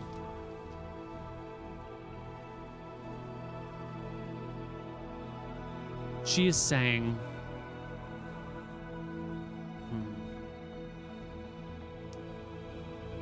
Ishtar, if you are hearing this, then I have passed on prematurely. It's important for you to know the locations of the anchors and of the extra storage, the armories. And there's just this map before you, this thing. And the fingers trace across the red dots on this image. And as the gentle elven finger points at the red dots, she says the anchors, as you know, and they go to the green dots. The layers, not the layers. What was the word she would use? The schools. And then she'll point to the orange dots, the armories. Don't let anyone else find them. Inside if you have the ring, you will have access to what you need. And then the memory will fold, fade, and disappear. There will also be a memory in here. A couple other memories that seem fairly mundane. Maybe they were accidentally triggered. There's one of her sort of like sitting down at a table that used to be here. Like this tree used to have a large table in front of it, and that's where this map was rolled out on. And now as she's sitting down at a chair in front of this table, there's a bunch of candles lit. There's a book open in front of her. She's not actually looking at the book. The memory is actually sort of lost in thought, sort of daydreaming and remembering a conversation. You know how like in the shower or when you're just hanging out with nothing to do on a day, you might drift into idle thought of conversations that you might one day have with someone that you're not actually having. It's one of those idle conversations with a person named Ibram. And it's a silly conversation about how this person who's having it might win an argument, a hypothetical argument with Ibram over the nature of divination spells and whether or not we're actually tapping into the consciousness of the divine or whether or not we're tapping into like some fourth dimensional space to look from. And as you have your imaginary conversations and shower thoughts, you know, she'll make an argument and then retract it and reform it and reframe it and then say it again as if it had, you know, been perfectly executed the whole time. And it feels very much like a daydreaming sort of conversation. There are a couple memories like that about the nature of magic that you get the impression she did not intend necessarily to record, but somehow did get recorded, either out of like idle fancy, just playing with the necklace, or maybe sometimes it just records things. You're not sure. And then as the memories come, they fade. And as the memory fades, so does the image of the map. Okay, that is a fascinating map. We've, I excitedly tell Gary and Ewan, might have found something big. The lead to where the treasures on this island chain are. There's treasure?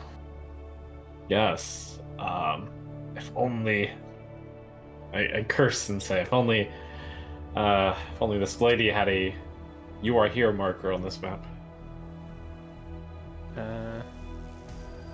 What's the map look like? I'll show you on the ship. I'll draw it out, but for now, let's check out the rest of this area. Was there anything in the room beyond? All haven't checked it ruined, yet. shattered. Yeah, you can sort through everything here, but it's all been picked over the last few thousand years. This lair was easy to find. Many people must have been coming here for generations. I'm going to bring our party back to a different map somewhere else. Who's brave enough to jump into the sinkhole? Fly down it. Whoops. Here we go. Who is brave enough indeed to jump into the sinkhole? What do you expect to find down there? There was a giant monster in there for some reason. It seems mutated. Perhaps the source of the mutation is down there.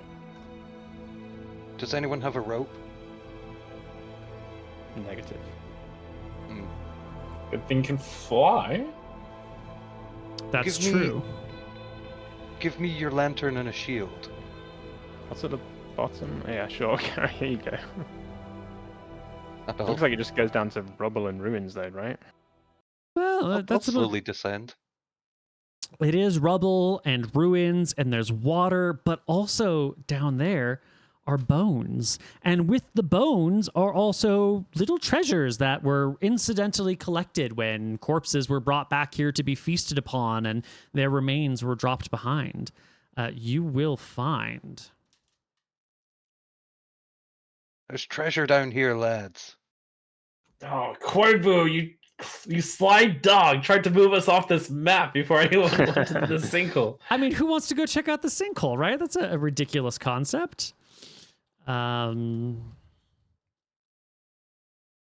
You're going to find 232 silver, 104 copper,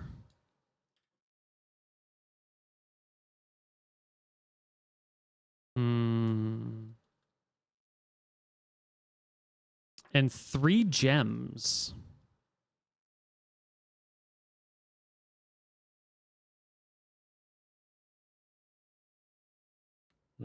Out of pure hope, after reliving that memory, I'll cast Detect Magic and look around this area in the sinkhole.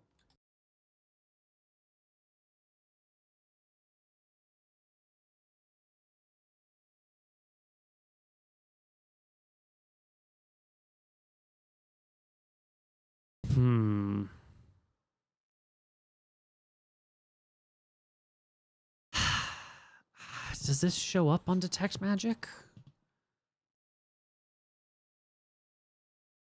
Oops.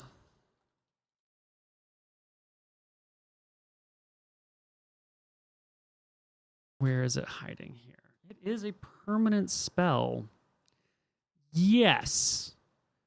Now Detect Magic works, you kind of scan a path 10 feet wide and 60 feet long. And it's stopped by a foot or more of wall. So where are you? Specifically. I'm above the sinkhole. I'm looking down. You're looking towards the sinkhole?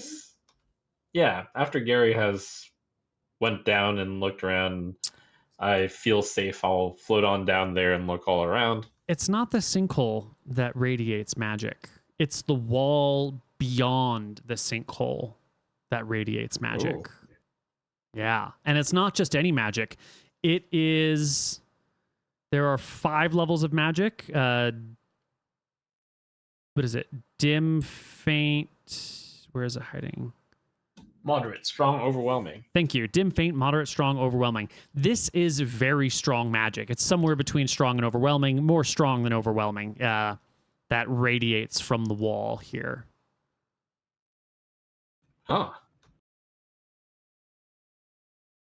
I tell Gary and Ewan, that wall there seems very interesting. Do I get the sense it's on the wall or past the wall? Well, your spell is blocked by a foot or more of stone. So it's a stone wall. It must be either on the wall or within 12 inches of the wall. Interesting. And as you're looking, it's also over here, and it's over here. Oh. I So remember the other wall. From 5th edition, it tells you the school, but this is not the case in 2nd edition. You have a 10% chance per level to detect the school. So roll me a d10 and roll a 6 or lower. All right. It is an abjuration spell, usually used with protection magics. Cool. I'll pick up a pebble in the area and throw it at the wall. It bounces off the wall harmlessly. Okay. I'll keep looking at this wall as I go further this way. This wall doesn't radiate anything, but as you examine down through this doorway, the entire wall back here, you only have, get a 10-foot section per round, but the 10-foot section that you look at radiates the same abjuration magic. Okay. Is it the entire edge of this, like the entire border of this? Yeah, room? you get 12 minutes to do this. It's up to 60 feet long as you go from one room to another Cool. and poke your head in. It appears to be the whole length of everything. Even way down here, the borders of the chamber are all protected by something. It does go back down into this ruined area, but there's fallen debris that blocks your spell. Somehow, the borders of this entire area are protected with some sort of abjuration magic. And including to my bottom now, huh? Correct. Wow. How far does this thing spread? And I'll just try to, go a little bit further away before looking south. Yep. Is this south wall magical? This south wall is, yep. Huh. What are you looking for, Vincent? There's some sort of abjuration magic on all these walls. Well, not this wall, not this one right here. So that's where it ends. Yes, you do not detect any magic on this area. Although, give me an intelligence check. Sure.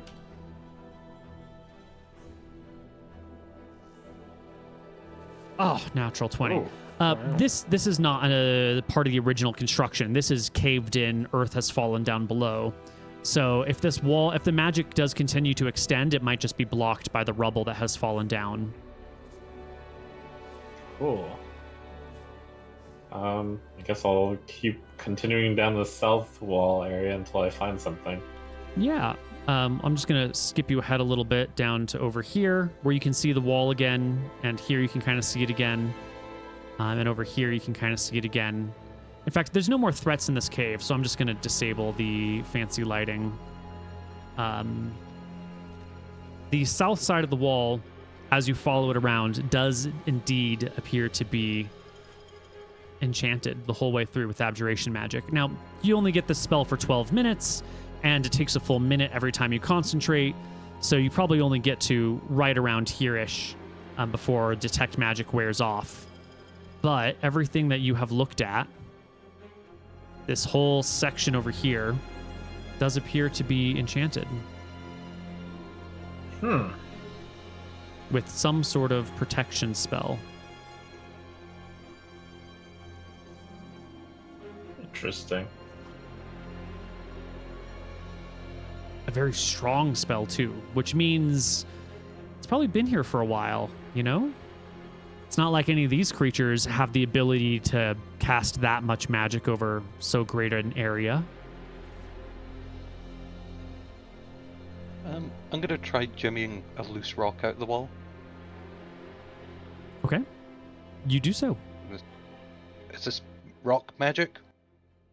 By now, the spell has fizzled, run out of time. I got a magic rock. Well, what does it mean? The whole place is protected? Yeah, it seems. Obviously. I mused this was some sort of stronghold. It was a holdout from dragons, so I'm guessing the entire area was magically defended somehow to make the walls stronger. That would make sense. Stop the dragons burrowing from above. Oh, dang. Did I have enough time to look at a wall or a ceiling to see if it was magical? You did not. Ah! If you'd That like to was a spend good more point time by here, you.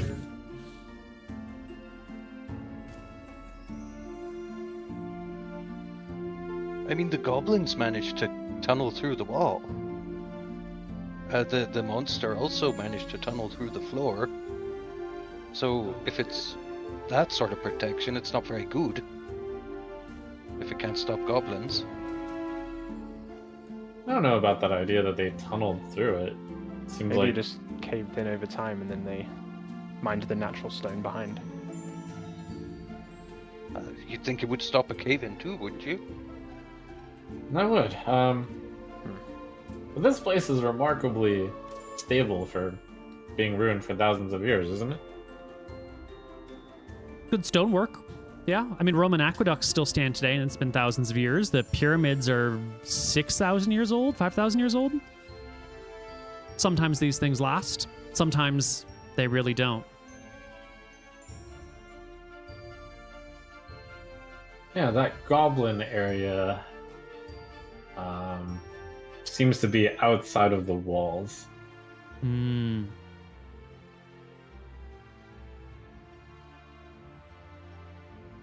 Yeah. Well, I do believe we are at time for our session today. I'm not going to hold you to this, but I would like to know your intent for next session. Are we staying and exploring this area? Are we going to try and explore that map that we found? What's the plan? If you want to give me a moment with the map, I'll probably be able to give you a better idea of where we're going next. Because otherwise, you'll have to prepare all the islands. Mm-hmm. Yeah, well, you can go back and relive the map memory again. And you can keep reliving it. Green were schools. Were schools, yes. Red were anchors. And orange were armories. Anchors. It feels like I've heard the word anchor somewhere, like maybe on the northeast side of this island. Yes. And there was something else Northwest about that. Actuator, wasn't there? Actuator. That's the word. Thank you. Not anchor. Actuator. Actuator. Okay. There was another word with it too, right? It wasn't just actuator. It was something or other actuator. Oh.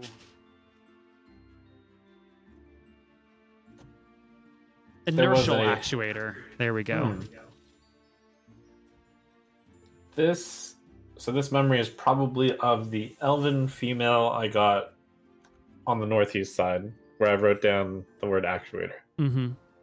This is not the couple. Mm-mm. Okay. Yeah, the couple is definitely human. This is an elven female. You can tell by the hand. Okay. I asked Wally, do you know which island is 2 islands northeast of here? 2 islands, quote unquote, clockwise. He will furrow his brow. 2 to the clockwise? Well, those are the Deadlands, destroyed long ago, ruined in some great and tyrannical event, blasted away. Now it's not but a ring of deserts and then a moat with an island at the very center. Nothing lives there. Only strange beasts warped and shaped by the residual magics. Mudmen, elementals, mephits. There's not there but death. That's why we call it the Deadlands. Warped by magic, like these creatures we met in here? I don't know if these have been warped. They just look like creatures. But mudmen, they're special beings. They're sentient mud made up of the residual magic that lives in the ground from runoff from strong events or laboratories. They're not truly conscious. All they know is they have their, mud at their arms and will grapple onto you, drown you in the very earth they come from. What is yellow on the map? Armories. Oh. Alright, well, quick powwow with Ewan and Gary. It seems like the Deadlands are a very dangerous place indeed, but that seems to be where the treasure is. Are we up to it? I suggest we get another mercenary first, but yes. We'll stop by the harbor, see if we can pick someone up, and then off to the job posting. Deadlands. We'll need, if it's a desert, we'll need special supplies, but yes. All right. Well, we'll make our way back to Port Ferris. We'll see if we can't pick up another recruit, and we'll pick up next session, which will be a few weeks from now. We'll talk about it offline. On the other side, or our next session. Yeah. All right, players, good job on surviving, and shout out to Edgard Ironsmelt. He did a good job. He died too young, at 105 years of age. It was before his time. And Good also, game. Thanks for running. congrats for 2 machetes for now wielding 2 machetes. Yay. You can leave your false advertising past behind. All right. That's it, everybody. See you Blue Duck Guard. next time. Yeah.